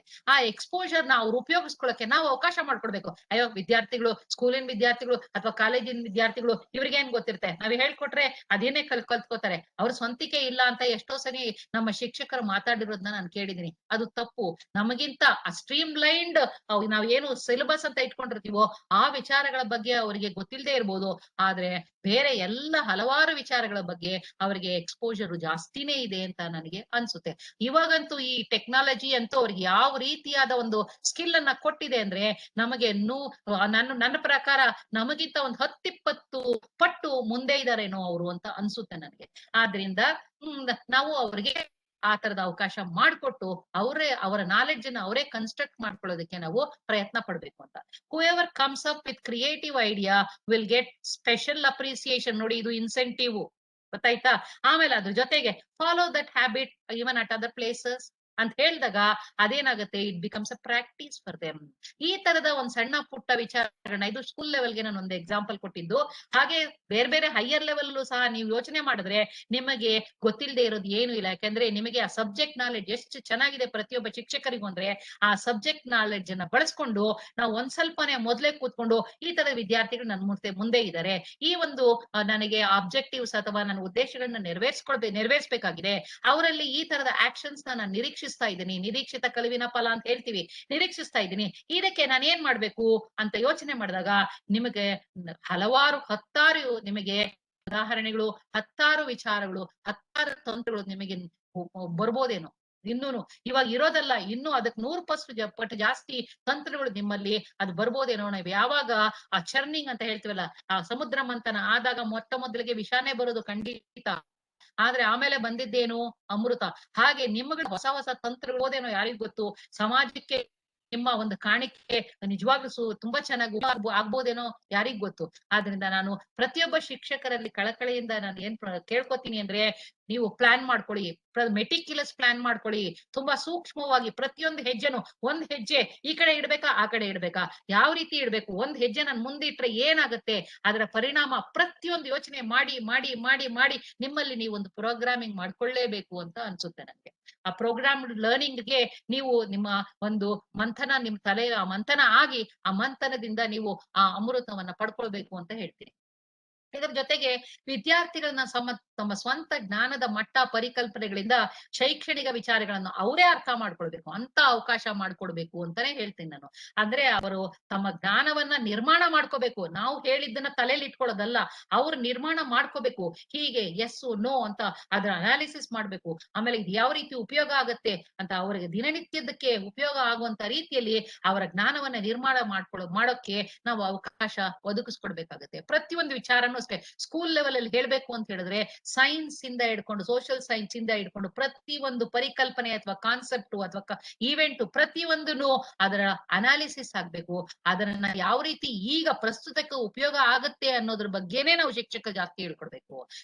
ವಿಷಯ ಎಲ್ಲವೂ ಅವರು ಓದ್ಕೋತಾರೆ, ಇನ್ಫಾರ್ಮೇಶನ್ ಸಿಗುತ್ತೆ, ಫ್ಯಾಕ್ಟ್ ಸಿಗುತ್ತೆ, ಆಮೇಲೆ ಆ ಈವೆಂಟ್ಸ್ ಬಗ್ಗೆ ಗೊತ್ತಾಗುತ್ತೆ, ಕಾನ್ಸೆಪ್ಟ್ಸ್ ಬಗ್ಗೆ, ಆ ಕಾನ್ಸೆಪ್ಟ್ಸ್ ನ ಅವ್ರು ಯಾವ ರೀತಿ ಅರ್ಥ ಮಾಡ್ಕೊಡ್ಬೇಕು. ಕೆಲವು ಅಬ್ಸ್ಟ್ರಾಕ್ಟ್ ಕಾನ್ಸೆಪ್ಟ್ ಅಂತ ಇರುತ್ತೆ, ಕೆಲವು ಕಾಂಕ್ರೀಟ್ ಕಾನ್ಸೆಪ್ಟ್ಸ್ ಇರುತ್ತೆ. ಕಾಂಕ್ರೀಟ್ ಕಾನ್ಸೆಪ್ಟ್ ಅನ್ನೋದು ನೇರ ಒಂದು ಅನುಭವವನ್ನ ಅವ್ರಿಗೆ ಕೊಡುತ್ತೆ. ಆ ನೇರ ಅನುಭವದಿಂದ ಏನಾಗುತ್ತೆ ಅಂದ್ರೆ ಆ ಒಂದು ಕಲಿಕೆ ಶಾಶ್ವತವಾಗಿರುತ್ತೆ, ಯಾವತ್ತೂ ಅಳಿಸೋಗಲ್ಲ. ನಾವು ಬದುಕಿರೋವರೆಗೂ ನಾವು ಕಲಿತದ್ದು ನಮ್ಮ ತಲೆಯಿಂದ ಅಳಿಸೋಗಲ್ಲ ಅಂತ ಹೇಳಕ್ಕೆ ನಾನು ಇಷ್ಟಪಡ್ತೀನಿ. ಶೈಕ್ಷಣಿಕ ವಿಷಯಗಳಿಗೆ ಸಂಬಂಧಿಸಿದಂತೆ ನಾವು ವಿವಿಧ ರೀತಿಯ ಚಿಂತನೆಗಳನ್ನ ನಾವು ವಿದ್ಯಾರ್ಥಿಗಳಲ್ಲಿ ಉಂಟು ಮಾಡಬೇಕು. ವಿಶ್ಲೇಷಣಾತ್ಮಕ ಚಿಂತನೆ, ವಿಮರ್ಶಾತ್ಮಕ ಚಿಂತನೆ, ಸೃಜನಶೀಲ ಚಿಂತನೆ, ಇವುಗಳು ಎಲ್ಲವನ್ನ ಅವರಲ್ಲಿ ಉಂಟು ಮಾಡಿದಾಗ ಏನಾಗುತ್ತೆ ಅಂದ್ರೆ, ಆ ಚಿಂತನೆಯಿಂದ ಅವರಿಗೆ ಹೊಸ ಹೊಸ ಆವಿಷ್ಕಾರಗಳನ್ನ ಮಾಡೋದಕ್ಕೆ ನಾವು ಅವಕಾಶ ಮಾಡ್ಕೊಡ್ತೀವೇನೋ ಅಂತ ಅನ್ಸುತ್ತೆ ನನಗೆ. ಇವಾಗ ಅದ್ರ ಒಂದ್ ಸಣ್ಣ ಉದಾಹರಣೆ ನೋಡಿ, ಹೈಸ್ಕೂಲ್ ಉದಾಹರಣೆ ಇದು. Take a ball, throw it up in the air and observe. ಇದು ಎಲ್ಲರಿಗೂ ಗೊತ್ತಿರೋ ವಿಚಾರ. ನಾನು ಎಲ್ಲರಿಗೂ ಗೊತ್ತಿರೋದೇ ಯಾಕೆ ಹೇಳ್ತಾ ಇದ್ದೀನಿ ಅಂದ್ರೆ, ನಾನು ಯಾವಾಗ್ಲೂ ತರಗತಿಯಲ್ಲಿ ಹೇಳ್ತಾ ಇದ್ದೆ, ನೋನ್ ಟು ಅನ್ನೋನ್ ಅಂತ.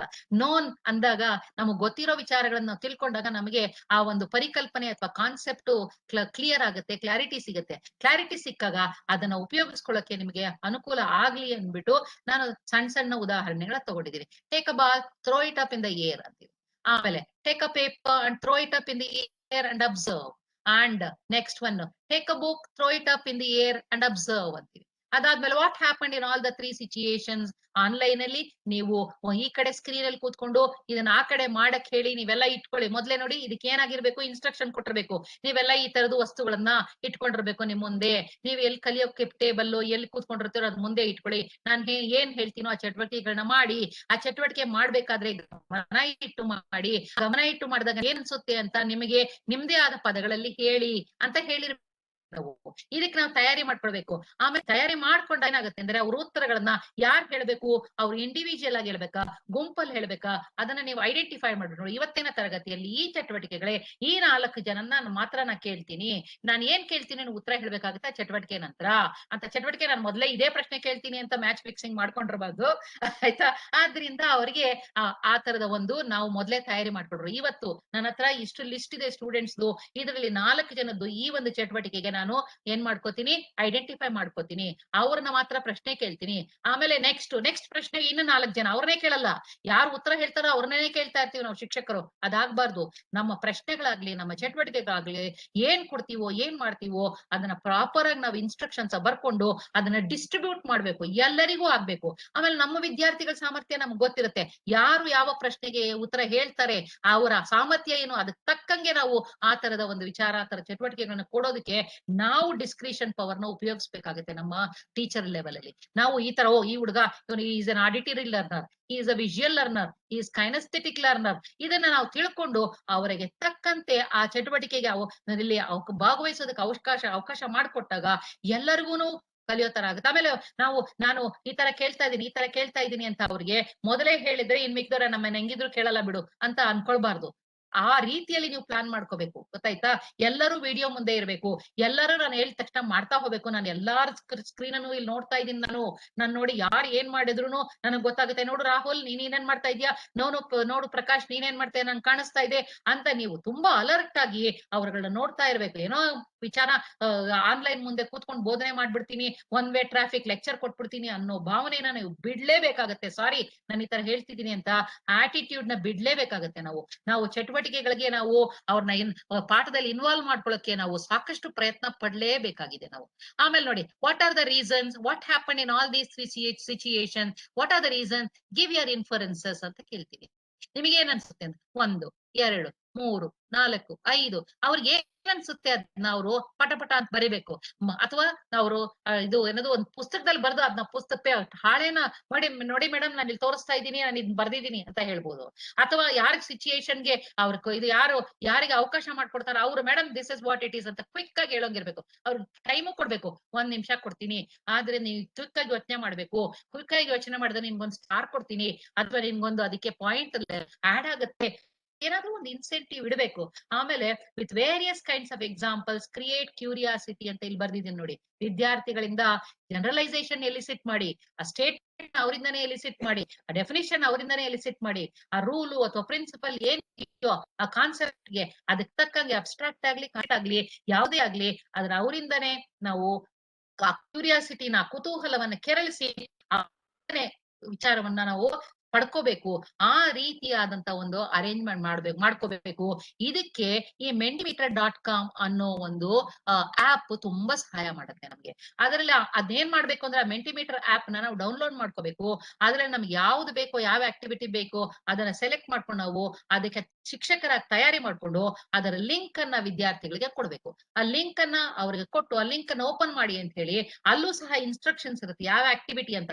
ಆ ಆಕ್ಟಿವಿಟಿಯಲ್ಲಿ ಅವ್ರು ಭಾಗವಹಿಸ್ಬೇಕು. ಪದಗಳ ಮುಖಾಂತರ ಭಾಗವಹಿಸ್ಬೇಕಾ, ಅಥವಾ ಇನ್ನೇನಾದ್ರೂ ಬೇರೆ ರೀತಿಯಲ್ಲಿ ಅವ್ರು ಡ್ರಾಯಿಂಗ್ ಮುಖಾಂತರ ಭಾಗವಹಿಸ್ಬೇಕಾ, ಅಥವಾ MC ಕ್ವಶನ್ಸ್ ಇರುತ್ತೆ, ಮಲ್ಟಿಪಲ್ ಚಾಯ್ಸ್ ಕ್ವಶನ್ಸ್ ಅದನ್ನ ಸೆಲೆಕ್ಟ್ ಮಾಡೋದ್ರ ಮುಖಾಂತರ ಭಾಗವಹಿಸ್ಬೇಕಾ, ಯಾವುದು ಅಂತ ನಾವು ಸೆಲೆಕ್ಟ್ ಮಾಡ್ಕೊಂಡು ಸರಿಯಾದ ಇನ್ಸ್ಟ್ರಕ್ಷನ್ಸ್ ಕೊಟ್ರೆ ಅವರು ಅಲ್ಲಿ ಭಾಗವಹಿಸೋದಿಕ್ಕೆ ಸಾಧ್ಯ ಆಗುತ್ತೆ. ಅದರಲ್ಲೂ ಕ್ಲೌಡ್ ವರ್ಡ್ ಅಂತ ಇದೆ.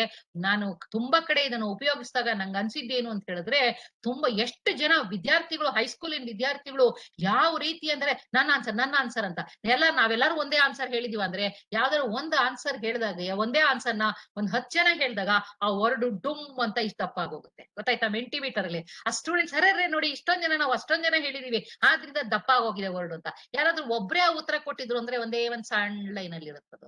4-5 ಜನ ಕೊಟ್ಟಿದ್ರು ಅಂದ್ರೆ ಒಂದ್ ಸ್ವಲ್ಪ ದಪ್ಪ ಆಗಿರುತ್ತೆ ಅಷ್ಟೇ. ಅದು ತುಂಬಾ ಜನ ಅದೇ ಉತ್ತರ ಕೊಟ್ಟಿದ್ರು ಅಂದ್ರೆ ಅದು ದೊಡ್ಡದಾಗ ಸ್ಕ್ರೀನ್ ಮೇಲೆ ಕಾಣ್ತಾ ಇರುತ್ತೆ. ಅದೆಲ್ಲ ಎಷ್ಟ್ ಚೆನ್ನಾಗಿರುತ್ತೆ ಅಂದ್ರೆ ವಿದ್ಯಾರ್ಥಿಗಳು ಅದನ್ನ ಎಂಜಾಯ್ ಮಾಡ್ತಾರೆ. ನಮ್ಗೆ ಅದು ಆಗೋಯ್ತಾ, 2 ಕ್ವಶನ್ ಕೊಟ್ಟಿದ್ದೀರಲ್ಲ, ಇನ್ನೊಂದ್ 2 ಕ್ವಶನ್ ಕೊಡಿ, ವಿ ಆರ್ ಎಂಜಾಯಿಂಗ್ ಅಂತ ಹೇಳುವಂತ ಇದನ್ನ ಸಹ ನಾನು ನೋಡಿದ್ದೀನಿ ನಾನು. ಆದ್ರಿಂದ ನಮಗೆ ಏನ್ ಮಾಡ್ಬೇಕು ಅಂದ್ರೆ, you should have asked them to create their ID. ನೋಡಿ ಇಲ್ಲಿ ಹಾಕಿದೀನಿ ನೋಡಿ, by downloading the app and giving them proper instructions in the Mentimeter slide by selecting suitable type suitable type of question for expected learning outcome. What is it I am expecting? Am I expecting their word, or am I expecting their thing, what is it, thing analysis, ಅಥವಾ am I expecting something which is completely different from the syllabus? ಅವ್ರನ್ನ think ಮಾಡಿ ಉತ್ತರ ಹೇಳೋದಕ್ಕೆ ನಾನು ಅವ್ರಿಗೆ ಅವಕಾಶ ಮಾಡ್ಕೊಡ್ತಾ ಇದ್ದೀನ ಏನು ಅನ್ನೋದು ನನ್ನಲ್ಲಿ ಮೊದಲು ನಿರ್ಧಾರ ಆಗಿರ್ಬೇಕು. ಅದು ತುಂಬಾ ತುಂಬಾ ಮುಖ್ಯ. ಆದ್ರಿಂದ ನಾವು ಇದು ಈ ರೀತಿ ಬೇಕಾದಷ್ಟು ನಮಗೆ ಇದು ಟೂಲ್ಸ್ ಮತ್ತೆ ಇದೆಲ್ಲ ಇನ್ಸ್ಟ್ರೂಮೆಂಟ್ಸ್ ಎಲ್ಲ ಇದೆ. ಅದು ಒಂದ್ ಸ್ವಲ್ಪ ನಮ್ಮನ್ನ ನಾವು ಅದನ್ನ ಆ ಕೌಶಲ್ಯನ ಟೆಕ್ನಿಕಲ್ ಕೌಶಲ್ಯನ ಪಡ್ಕೊಳ್ಳೋದಕ್ಕೆ ನಾವು ಪ್ರಯತ್ನ ಪಡಿಸಿದ್ರೆ ಅವಾಗ ನಮಗ್ ನಾವು ಆ ಕೌಶಲ್ಯನ ಪಡ್ಕೊಂಡು ಉಪಯೋಗಿಸ್ಕೊಳ್ಳೋದಕ್ಕೆ ನಮ್ಗೆ ಸಾಧ್ಯ ಆಗತ್ತೆ ಅಂತ ಹೇಳ್ತೀವಿ. ನೋಡಿ, ನೈಜ ಪರಿಸ್ಥಿತಿಯಲ್ಲಿ ವಿಷಯದ ಜ್ಞಾನವನ್ನ ಅನ್ವಯಿಸುವ ಅವಕಾಶವನ್ನ ಒದಗಿಸ್ಬೇಕು.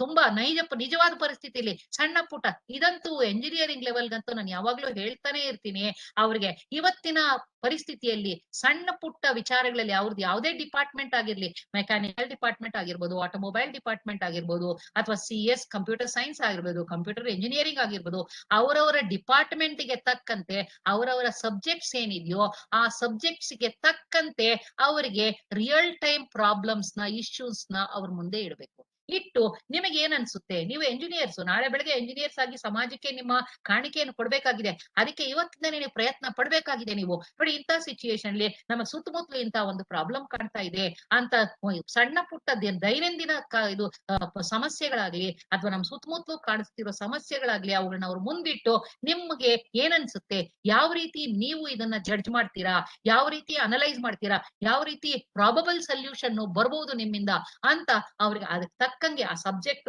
ಅಥವಾ ಅವ್ರ ಟಾಪಿಕ್ ತಕ್ಕಂತೆ ನಾವು ಯೋಚನೆ ಮಾಡಿ ಅವ್ರ ಮುಂದಿಡ್ಬೇಕಾಗುತ್ತೆ. ಅವಾಗ ಏನಾಗುತ್ತೆ ಅಂದ್ರೆ ಎಂಜಿನಿಯರಿಂಗ್ ಲೆವೆಲ್ ಅಲ್ಲೂ ಸಹ ಏನಾಗುತ್ತೆ, ಅವರು ಬಂದ್ ಕೂತ್ಕೊಂಡವ್ರು ಏನು ಪ್ರಶ್ನೆ ಹೇಳ್ತಾರೆ, ಏನೋ ಕೊಡ್ತಾ ಇದಾರೆ, ನಮಗ್ ಗೊತ್ತಿರೋದು ಹೇಳ್ಬೇಕು ಅಂತ. ಎಷ್ಟೋ ಸರಿ ತುಂಬಾ ಇಂಟೆಲಿಜೆಂಟ್ ಆಗಿರೋ ಮಕ್ಕಳಿಗೆ ಇಂಥ ಸಣ್ಣ ಪುಟ್ಟದ್ದೆಲ್ಲಾನು ಇದು ಅವ್ರಿಗೆ ಹೊಳಿದೆ ಹೋಗ್ಬೋದು. ಆರ್ಡಿನರಿ ಸ್ಟೂಡೆಂಟ್ಸ್ ಇರ್ತಾರೆ ನೋಡಿ, ಮಾಮೂಲ below average students, average students, ಅವರಲ್ಲಿ ಆ ಸ್ಕಿಲ್, ಆ ಟೆಕ್ನಿಕಲ್ ಸ್ಕಿಲ್ ಅದನ್ನ ತುಂಬಾ ಕಂಡಿದ್ದೀನಿ ನಾನು. ಅವರಂತೂ ಎಷ್ಟ್ ಚೆನ್ನಾಗಿ ಪ್ರಾಬ್ಲಮ್ಸ್ ಗೆ ಸೊಲ್ಯೂಷನ್ ಹುಡುಕ್ತಾರೆ ಅಂದ್ರೆ, ನಾವೇನೋ ಏನೋ ಗಾದೆ ಹೇಳ್ತಾರಲ್ಲ, ಏನೋ ದೊಡ್ಡದನ್ನ ಯಾವ್ದೋ ಒಂದು ಇದು ಕೆಲಸ ಮಾಡಕ್ಕೆ ಒಂದು ದೊಡ್ಡ ಕೊಡ್ಲಿ ಹಿಡ್ಕೊಂಡ್ರಂತೆ, ಅದನ್ನ ಇನ್ನೊಬ್ಬ ಬಂದ್ಬಿಟ್ಟು ಸಾಮಾನ್ಯ ಜ್ಞಾನದ ವ್ಯಕ್ತಿ ಬಂದ್ಬಿಟ್ಟು ಅದಕ್ಕೆ ಒಂದು ಸಣ್ಣ ಒಂದು ಉಗುರಿನಿಂದಾನೇ ಅದನ್ನ ಮುಳ್ಳನ್ನ ತೆಗ್ದಾಕ್ಬಿಟ್ನಂತೆ. ಆ ಮುಳ್ಳು ಚುಚ್ಕೊಂಡಾಗ ಒಂದ್ ಕಾಲಿಗೆ ಒಬ್ಬ ದೊಡ್ಡ ಕೊಡ್ಲಿ ತಗೊಂಬಂದತ್ತೆ ಯಾರೋ ಒಬ್ಬ ಬುದ್ಧಿವಂತ, ಅತಿ ಬುದ್ಧಿವಂತ. ಇನ್ನೊಬ್ಬ ಏನ್ ಮಾಡದ್ನಂತ, ಇಷ್ಟೇನಾ ಇರು ನಾನು ಉಗ್ರಿಂದ ತೆಗ್ದಾಕ್ತೀನಿ ಅಂತ ಉಗ್ರಿಂದ ತೆಗ್ದಾಕಂತೆ. ಹಾಗೆ ಯಾರ್ಯಾರಲ್ಲಿ ಯಾವ ಜ್ಞಾನ ಇರುತ್ತೋ ನಮಗ್ ಗೊತ್ತಿಲ್ಲ. ಆದ್ರಿಂದ ನಾವೇನ್ ಮಾಡ್ಬೇಕು ಅಂದ್ರೆ, ಯಾವುದೇ ಒಂದು ಮಟ್ಟದಲ್ಲಾಗ್ಲಿ, ಹೈಸ್ಕೂಲ್ ಲೆವೆಲ್ ಅಲ್ಲಾಗ್ಲಿ ಅಥವಾ ಕಾಲೇಜಿನ ಲೆವೆಲ್ ಆಗ್ಲಿ, ಅವ್ರಿಗೆ ಪಡ್ಕೊಂಡ ಜ್ಞಾನ ವಿಚಾರ ಇದೆಯಲ್ಲ ಅದನ್ನ ಅವ್ರ ಅನ್ವಯಿಸೋದಕ್ಕೆ ಅಥವಾ ಉಪಯೋಗಿಸ್ಕೊಳ್ಳಕ್ಕೆ ಅವಕಾಶ ಮಾಡ್ಕೊಡ್ಬೇಕಾಗತ್ತೆ. ಅದರಲ್ಲೂ ನಾವು ಎಂಜಿನಿಯರಿಂಗ್ ಲೆವೆಲ್ ಏನ್ ಮಾಡ್ತೀವಿ ಅಂದ್ರೆ, ಒಂದು ಪವರ್ ಪಾಯಿಂಟ್ ಹಾಕ್ಬಿಟ್ಟು ಅದೆಲ್ಲ ವಿಷಯ ಓದ್ತಾ ಹೋಗ್ತೀವಿ. ಅದ್ ಯಾಕೆ ಅವ್ರ ವಿಚಾರನ ಅವ್ರನ್ನ ನಾಳೆ ನಾನು ಹ್ಯಾಂಡ್ ಔಟ್ ಕೊಡ್ತಾ ಇದ್ದೀನಿ, ಅಥವಾ ಈ ಒಂದು ವಿಚಾರಗಳನ್ನೆಲ್ಲ ನೀನು ಓದ್ಕೊಂಡ್ ಬಂದಿರು, ನಾಳೆ ನಾನು ಕೆಲವು ಪ್ರಶ್ನೆಗಳನ್ನ ಕೇಳ್ತಾ ಇದ್ದೀನಿ, ಕೆಲವು ಆಕ್ಟಿವಿಟೀಸ್ ಕೊಡ್ತಾ ಇದ್ದೀನಿ, ಅದಕ್ಕೆ ಈ ಒಂದ್ 5 ನಿಮಿಷದಲ್ಲಿ ಆನ್ಸರ್ ಬೇಕು, ಈ 5 ಜನದ ಆನ್ಸರ್ ಬೇಕು ನನಗೆ, ಈ 5 ಜನದ ನಾನು ಏನ್ ಕೇಳ್ತೀನೋ ಅವರು ರ್ಯಾಪಿಡ್ ಫೈರ್ ತರ ಉತ್ತರ ಹೇಳ್ಬೇಕು ಅಂತ ಅವ್ರು ಮೊದ್ಲೇ ಇನ್ಸ್ಟ್ರಕ್ಷನ್ ಕೊಟ್ಟಿದ್ರು. ಯಾಕಾಗಲ್ಲ? ಅವರಲ್ಲಿ ಆಸಕ್ತಿ ಬರುತ್ತೆ. ಅವ್ರು ಪ್ಯಾಸಿವ್ ಲಿಸನರ್ಸ್ ಆಗಿ ಮಾಡಿರೋದ್ರಿಂದ ಏನಾಗುತ್ತೆ ಅಂತ ಹೇಳಿದ್ರೆ, ಅವ್ರಿಗೆ ಕಲಿಯೋದ್ರಲ್ಲಿ ಆಸಕ್ತಿನೇ ಹೊಟ್ಟೋಗಿದೆ. ಇಷ್ಟೇ ಅಲ್ವಾ, ಏನೋ ಎಕ್ಸಾಮಿನೇಷನ್ ಅಲ್ಲಿ ಒಂದ್ 4-5 ಪ್ರಶ್ನೆ ಕೇಳ್ತಾರೆ, ಇದೇ ತರದ ಪ್ರಶ್ನೆಗಳು ಒಂದು 5 ವರ್ಷದಿಂದ ಕೇಳ್ತಾ ಇದಾರೆ, ಇವಾಗ್ಲೂ ಅದನ್ನೇ ಕೇಳ್ತಾರೆ. ಇವಾಗಂತೂ ಕೋವಿಡ್ ಟೈಮಲ್ಲಿ ಆನ್ಲೈನ್ ಟೀಚಿಂಗ್ ಆಗಿರೋದ್ರಿಂದ ಆ ಪರೀಕ್ಷೆನೂ ಸರಿಯಾಗಿ ಆಗಲ್ಲ, ನನಗ್ ಗೊತ್ತಿದೆ ಅಂತ ಅನ್ನೋ ಒಂದು ಭಾವನೆ ಅವರಲ್ಲಿ ತುಂಬಾ ಬಂದ್ಬಿಟ್ಟಿದೆ. ಇದೆಲ್ಲ ನಾವು ಕಿತ್ ಹಾಕ್ಬೇಕು. ಅವರಲ್ಲಿ ಒಂದು ಹೊಸ ಆವಿಷ್ಕಾರಗಳು, ಹೊಸ ಒಂದು ಇದನ್ನು ಇಮ್ಯಾಜಿನೇಷನ್ ಅಂತ ಹೇಳ್ತೀವಲ್ಲ ನಾವು, ಅದಕ್ಕೆ ಅವಕಾಶ, ಕುತೂಹಲವನ್ನ, ಅವ್ರು ಏನಾದ್ರೂ ಒಂದು ಹೊಸದನ್ನ ಸೃಷ್ಟಿ ಮಾಡೋದಕ್ಕೆ ಅವಕಾಶವನ್ನ ನಾವು ಮಾಡ್ಕೊಡ್ಲೇಬೇಕು. ಆ ದಿಕ್ಕಿನಲ್ಲಿ ನಾವು ಶಿಕ್ಷಕರು ಪ್ರತಿ ಹಂತದಲ್ಲೂ ಸಹ ನಾವು ಚಿಂತನೆ ಮಾಡ್ಲೇಬೇಕಾಗಿದೆ. ಆಮೇಲೆ ಇವರು ಶೈಕ್ಷಣಿಕ ವಿಷಯದ ಸಕಾರಾತ್ಮತೆ ಬಗ್ಗೆ ಅಂದ್ರೆ ಆಟಿಟ್ಯೂಡ್, ಅವ್ರ ಆಟಿಟ್ಯೂಡ್ ನ ಪಾಸಿಟಿವ್ ಆಗಿ ನಾವು ಚೇಂಜ್ ಮಾಡ್ಬೇಕಾಗತ್ತೆ. ಎಲ್ಲರಿಗೂ ಅವ್ರದೇ ಆದ ರೀತಿ ಆಟಿಟ್ಯೂಡ್ ಇದೆ. ಆ ಆಟಿಟ್ಯೂಡ್ ನ ಪಾಸಿಟಿವ್ ಆಗಿ ಚೇಂಜ್ ಮಾಡೋದು ನಮ್ಮ ಶಿಕ್ಷಕರ ಕೆಲಸ ಅಂತ ಅನ್ಸುತ್ತೆ ನನಗೆ. ಆಮೇಲೆ ಮತ್ತೆ ಅದನ್ನೇ ಹೇಳಿದೀನಿ, by changing the attitude of the students the positivity of educational subject that has to happen ಅಂತ ಹೇಳ್ತೀನಿ. ಆಮೇಲೆ ಇನ್ನೊಂದು ಬೇರೆ ಇನ್ ಮಿಕ್ಕಿದ ಚಿತ್ರಕಲೆ, ಇನ್ನೊಂದು ಡಿಸೈನಿಂಗು, ಪ್ರೋಗ್ರಾಮಿಂಗು, ಇದೆಲ್ಲ ಇದೆಯಲ್ಲ, ಇಲ್ಲೂ ಸಹ ಬೇಕಾದಷ್ಟು ವಿಚಾರಗಳಿದೆ. ಅದನ್ನ ಪ್ರಾಯೋಗಿಕ ರೀತಿಯಲ್ಲಿ ಅದನ್ನ ಹೇಗೆ ಉಪಯೋಗಿಸ್ಕೋಬೇಕು, ಅದನ್ನ ಯಾವ ರೀತಿ ನಮ್ಮ ಒಂದು ಇದು ನಮ್ಮ ಸಬ್ಜೆಕ್ಟ್ ಲೆವೆಲ್ ಅಲ್ಲಿ ಇರುವಂತ ವಿಷಯಗಳಿಗೆ ಹೇಗೆ ನಾವು ಹೊಂದಿಸ್ಕೋಬೇಕು, ಅದನ್ನ ರಿಲೇಟ್ ಮಾಡ್ಕೊಳ್ಳೋದು ಹೇಗೆ, ಅದರಿಂದ ಹೇಗೆ ಬೇರೆ ವಿಚಾರಗಳನ್ನ ನಾವು ಹೊಸದಾಗಿ ಸಮಾಜಕ್ಕೆ ಕೊಡಬಹುದು ಅನ್ನೋ ದಿಕ್ಕಿನಲ್ಲೂ ಸಹ ಅವ್ರಿಗೆ ಯೋಚನೆ ಮಾಡೋದಕ್ಕೆ ವಿದ್ಯಾರ್ಥಿಗಳಿಗೆ ನಾವು ಅವಕಾಶ ಮಾಡ್ಕೊಡ್ಬೇಕು. ಇದೆಲ್ಲ ಹೈಯರ್ ಲೆವೆಲ್ ಅಲ್ಲಿ ಆಗುತ್ತೆ.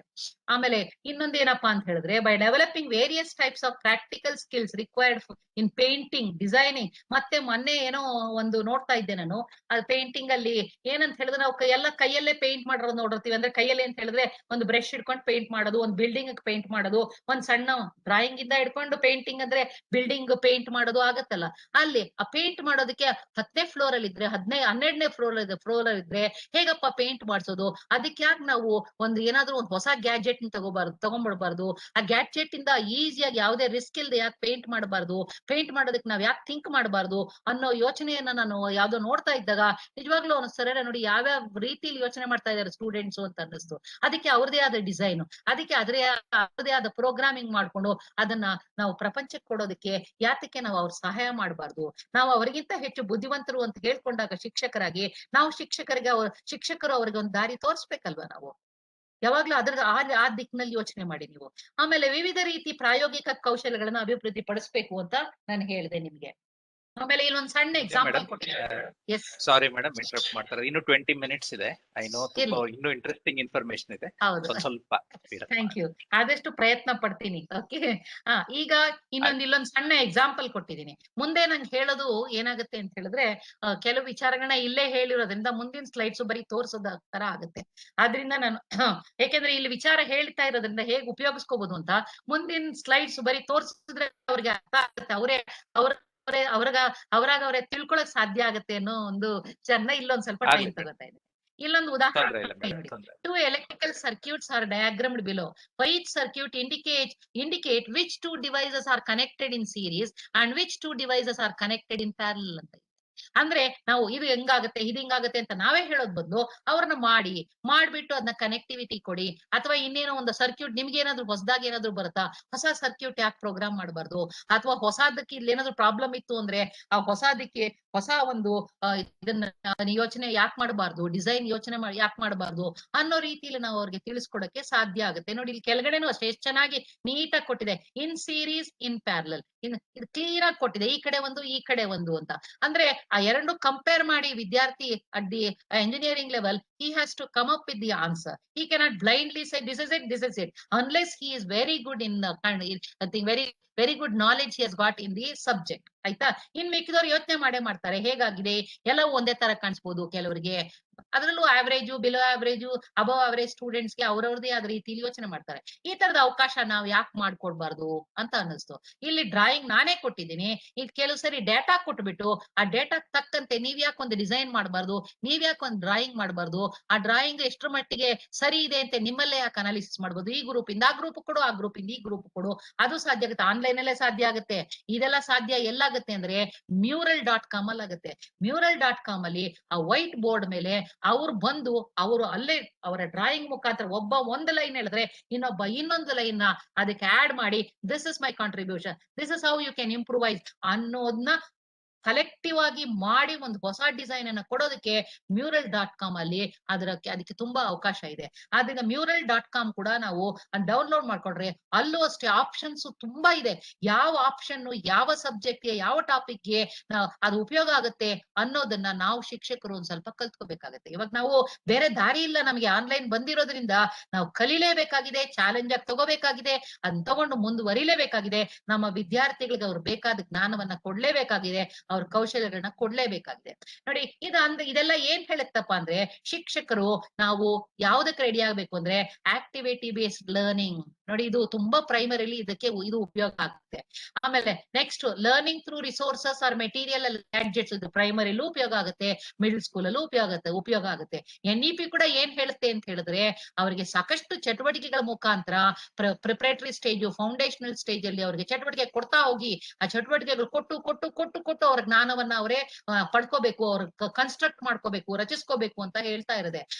ಅದನ್ನೇ ಮತ್ತೆ ಈ ಆನ್ಲೈನ್ ನಮ್ಗೆ ಅವಕಾಶ ಕೊಟ್ಟಿದೆ. ನಿಜವಾಗ್ಲೂ ಒಂದ್ ರೀತಿಲಿ ನಮಗೆ ಕೋವಿಡ್ ಅವಕಾಶ ಮಾಡ್ಕೊಟ್ಟಿದ್ಯೇನೋ ಅಂತ ಅನ್ಸ್ಬಿಡುತ್ತೆ ನನ್ಗೆ ಒಂದೊಂದ್ಸರಿ. ಅರೆ ಇಷ್ಟೊಂದೆಲ್ಲ ವಿಚಾರಗಳು ಹೊಸ ದಿಕ್ಕಿನಲ್ಲಿ ಥಿಂಕ್ ಮಾಡಕ್ಕೆ ನಮ್ಗೆ ಅವಕಾಶ ಮಾಡ್ಕೊಟ್ಟಿದ್ಯಲ್ಲ ಅಂತ ಅನ್ಸುತ್ತೆ. ಆದ್ರಿಂದ ಇದು ಪ್ರೈಮರಿ ಮತ್ತೆ ಮಿಡಲ್ ಸ್ಕೂಲ್ಗೂ ಸಹಾಯ ಆಗುತ್ತೆ. ಆಮೇಲೆ ತಂಡದಲ್ಲಿ ಅಂದ್ರೆ learning in teams, cooperative learning ಬಗ್ಗೆ ಹೇಳ್ತೀವಿ. ಎಲ್ಲಾರು ಒಟ್ಟಿಗೆ ಕಲ್ತ್ಕೋಬೇಕು, ಒಬ್ರ ಐಡಿಯಾಸ್ ಒಬ್ರು ಹಂಚ್ಕೋಬೇಕು ಅದನ್ನ ಅಂತ ಎಲ್ಲ ಹೇಳ್ತೀವಿ. ಇದು ಈ ಕೋಆಪರೇಟಿವ್ ಲರ್ನಿಂಗ್ ಅನ್ನೋದು ತುಂಬಾ ಉಪಯೋಗ ಆಗೋದು ಮಿಡಲ್ ಸ್ಕೂಲ್ ಮತ್ತೆ ಸೆಕೆಂಡರಿ ಸ್ಕೂಲ್ ಅಲ್ಲಿ ತುಂಬಾ ಉಪಯೋಗ ಆಗುತ್ತೆ.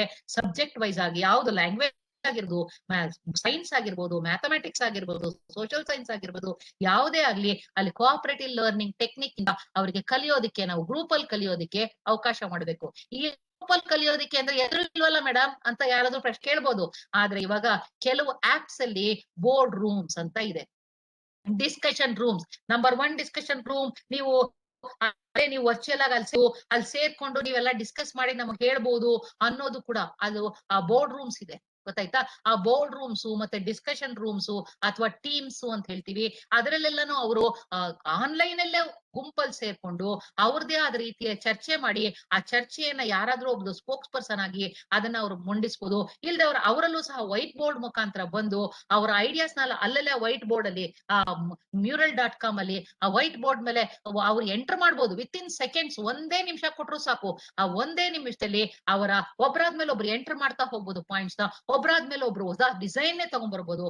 ಕಲೆಕ್ಟಿವ್ ವರ್ಕ್ ಅನ್ನೋದು ಎಷ್ಟ್ ಚೆನ್ನಾಗಿ ಕಾಣುತ್ತೆ ಅಂದ್ರೆ ಅದರಲ್ಲಿ ಅದಕ್ಕೊಂದ್ ಸ್ವಲ್ಪ ಪ್ರಯತ್ನ ಪಟ್ರೆ ಖಂಡಿತ ನಮ್ಗಳಿಗೆಲ್ಲಾನು ಉಪಯೋಗ ಆಗುತ್ತೆ ಅಂತ ಅನ್ಸುತ್ತೆ. ಆಮೇಲೆ ಥಿಂಕಿಂಗ್ ಬೇಸ್ಡ್ ಲರ್ನಿಂಗ್, ಥಿಂಕಿಂಗ್ ಗೆ ಸಾಕಷ್ಟು ನಾವು ಕೊಡ್ಬೇಕು. ಹ್ಯಾಂಡ್ ಔಟ್ಸ್ ಕೊಡ್ಬೇಕು, ಅಥವಾ ಡೇಟಾ ಕೊಡ್ಬೇಕು, ಅಥವಾ ಬೇರೆ ಬೇರೆ ಸಿಚುಯೇಷನ್ಸ್ ಕೊಡ್ಬೇಕು, ಬೇರೆ ಬೇರೆ ಒಂದು ಏನದು ಕಂಡೀಷನ್ಸ್ ಕೊಡ್ಬೇಕು. ಆ ಕಂಡೀಷನ್ಸ್ ಅಲ್ಲಿ ಅವ್ರು ಏನ್ ಮಾಡ್ಬೇಕು, ಥಿಂಕ್ ಮಾಡಿ ಏನನ್ನ ಅವ್ರು ನಮಗೆ ಹೇಳ್ಬೇಕು ಅನ್ನೋದಕ್ಕೆ ಸ್ಪಷ್ಟವಾದ ಇನ್ಸ್ಟ್ರಕ್ಷನ್ಸ್ ನ ಕೊಡ್ಬೇಕಾಗತ್ತೆ. ಇದಂತೂ ನಾನು ತುಂಬಾ ಸೆಕೆಂಡರಿ ಲೆವೆಲ್, ಕಾಲೇಜ್ ಲೆವೆಲ್ ಅಂತೂ ತುಂಬಾ ನೋಡಿದೀನಿ. ಅವರ ಐಡಿಯಾಸ್ ನಂಗೆ ಒಂದೊಂದ್ಸರಿ ಇದೆಲ್ಲ ಸಾಧ್ಯತೆ ಆಗುತ್ತಾ ಅಂತ ಅನ್ಸುತ್ತೆ. ಆದ್ರೆ ಎಷ್ಟು ಮಟ್ಟಿಗೆ ಅದು ಮುಂದಕ್ಕೆ ಅಳವಡಿಸ್ಕೋತಾರೆ ಗೊತ್ತಿಲ್ಲ. ಬಟ್ ಆದ್ರೆ ನಾವ್ ಇದೆಲ್ಲ ಇವ್ರು ಇಷ್ಟೊಂದು ಥಿಂಕ್ ಮಾಡ್ತಾರಲ್ಲ, ಇವ್ರಿಗೆ ಎಲ್ಲಿಂದ ಬಂತು ಈ ನಾಲೆಜ್ ಅಂತ ನನ್ಗೆ ಒಂದೊಂದ್ಸರಿ ಅನ್ಸೋದು. ಅಂದ್ರೆ ಅಷ್ಟೇ ಎಕ್ಸ್ಪೋಜರ್ ನಮ್ ಸ್ಟೂಡೆಂಟ್ಸ್ ಅಲ್ಲಿ ಇದೆ. ಅದನ್ನ ಸರಿಯಾದ ನಾವು ಚಾನಲೈಸ್ ಮಾಡೋ ಅಂತ ಒಂದು ಜವಾಬ್ದಾರಿ ನಮ್ ಮೇಲಿದೆ ಅಂತ ಅನ್ಸುತ್ತೆ. ಅವ್ರಿಗೆ ಸರಿಯಾದ ಒಂದು ದಿಕ್ಕನ್ನು ತೋರಿಸ್ಬೇಕಷ್ಟೇ. ಆ ದಿಕ್ಕು ಯಾವ್ದು ಸರಿ ಅನ್ನೋದನ್ನ ಅವ್ರಿಗೆ ಗೊತ್ತಾಗಲ್ಲ. ಅದ ಡೈರೆಕ್ಟ್ ನಾವು ಟೀಚರ್ಸ್ ಯಾರಪ್ಪ ಅಂತ ಹೇಳಿದ್ರೆ ಪಾತ್ ಏನದು we need to show the path, ಆಯ್ತಾ? We need to direct them ಅಂತ ಯಾವಾಗ್ಲೂ ಹೇಳ್ತಿರ್ತೀನಿ ನಾನು. ಅವರ ಯೋಚನೆಗೆ ಒಂದು ಗ್ರಾಸ ಕೊಡ್ಬೇಕು, ಆಯ್ತಾ? ಅವ್ರಿಗೆ ಸಾಕಷ್ಟು ಅವ್ರಿಗೆ ಆ ಫುಡ್ ಅಂತ ಹೇಳ್ತಾರೆ ಥಿಂಕಿಂಗ್ ಗೆ, ಅವ್ರ ಯೋಚನೆಗೆ ಒಂದು ಆಹಾರ ಕೊಡ್ಬೇಕು. ಅವ್ರ ಎಲ್ಲಿ ಒಂದು ಕ್ಯಾಂಟೀನ್ ಅಲ್ಲಿ ಕೂತ್ಕೊಂಡ್ರು ಸರಿ, ಅಥವಾ ಇನ್ನೇನೊಂದು ಕೆಫ್ಟೇರಿಯಾದಲ್ಲಿ ಕೂತ್ಕೊಂಡ್ರು ಸರಿ, ಲಾನ್ ಅಲ್ಲಿ ಕೂತ್ಕೊಂಡ್ರು ಸರಿ, ಅಥವಾ ಬೇರೆ ಕಡೆ ಕೂತ್ಕೊಂಡ್ರು ಸರಿ, ಅವ್ರಿಗೆ ಏನಾದ್ರೂ ಒಂದು ಚಿಂತನೆ ತರ ಆ ಒಂದು ಫುಡ್ ಕೊಡ್ಬೇಕು. ಫುಡ್ ಕೊಟ್ಟಾಗ ಅನ್ನೆಸರಿ ಅವರು ಡಿಸ್ಕಷನ್ ಮಾಡೋದ್ ಬಿಟ್ಟು ಅವರು ಇದೇನೋ ಹೇಳಿದಾರಲ್ಲ ಅಂತ ಅವ್ರಿಗೆ ಆಸಕ್ತಿಯಿಂದ ಅವ್ರು ಯಾರೋ ಹೇಳಿದಾರಲ್ಲ ಅನ್ನೋದಕ್ಕಿಂತ ಅವ್ರಿಗೆ ಇದ್ಯಾಕಾಗಿ ಹೀಗಾಗ್ಬಾರ್ದು, ಅದ್ಯಾಕೆ ಹಾಗ್ಬಾರ್ದು ಅಂತ ಯೋಚನೆ ಮಾಡೋಕೆ ನಾವು ಒಂದು ಆಹಾರವನ್ನು ಕೊಡ್ಬೇಕು. ಆಹಾರ ಕೊಡೋಕೆ ನಾವು ಸರಿಯಾದ ರೀತಿಯಲ್ಲಿ ಪ್ಲಾನ್ ಮಾಡ್ಕೋಬೇಕು ಶಿಕ್ಷಕರಾಗಿ ಅಂತ ಅನ್ಸುತ್ತೆ. ಅದರಲ್ಲೂ ಕಾಲೇಜ್ ಲೆವೆಲ್ ಅಲ್ಲಂತೂ ಈ ಒಂದು ತುಂಬಾ ಚೆನ್ನಾಗಿ ಈ ಒಂದು ಟೆಕ್ನಿಕ್ ಉಪಯೋಗ ಆಗುತ್ತೆ ಅನ್ಸುತ್ತೆ. ಇದು ಆಟಗಳು, ಒಗಟುಗಳು, ಅಥವಾ puzzles, learning with games, puzzle, simulation, ಇದು ಪ್ರೈಮರಿಲೂ ನಾವು ಪ್ರೈಮರಿ ಅಂತ ಇಲ್ಲಿ ಬರ್ದಿದ್ದೀನಿ. ಹಾಗಂತ ಪ್ರೈಮರಿಲಿ ಮಾತ್ರ ಉಪಯೋಗ ಆಗುತ್ತಲ್ಲ, ಹೈಸ್ಕೂಲ್ ಅಲ್ಲೂ ಉಪಯೋಗ ಆಗುತ್ತೆ. ಅದಕ್ಕೊಂದ್ ಸ್ವಲ್ಪ ಹೆಚ್ಚಿನ ನಾವು ಪ್ರಯತ್ನ ಪಡ್ಬೇಕಾಗುತ್ತೆ. ಇವನ್ ಪಜಲ್ಸ್ ನಾನು ಇತ್ತೀಚೆಗೆ ಸಿಮ್ಯುಲೇಷನ್ ಪಜಲ್ಸ್ ನಾನು college level, engineering college level ಅಲ್ಲೂ ಸಹ ಒಂದು ಪ್ರಯತ್ನ ಪಟ್ಟೆ. ಅಲ್ಲೂ ಸಾಧ್ಯ ಆಗುತ್ತೆ. ಅದಕ್ಕೆ ಏನಂತ ಹೇಳಿದ್ರೆ ಒಂದ್ ಸ್ವಲ್ಪ ಆಸಕ್ತಿಕರವಾದ ರೀತಿಯಲ್ಲಿ ಪಜಲ್ಸ್ ಮಾಡ್ಬೇಕು.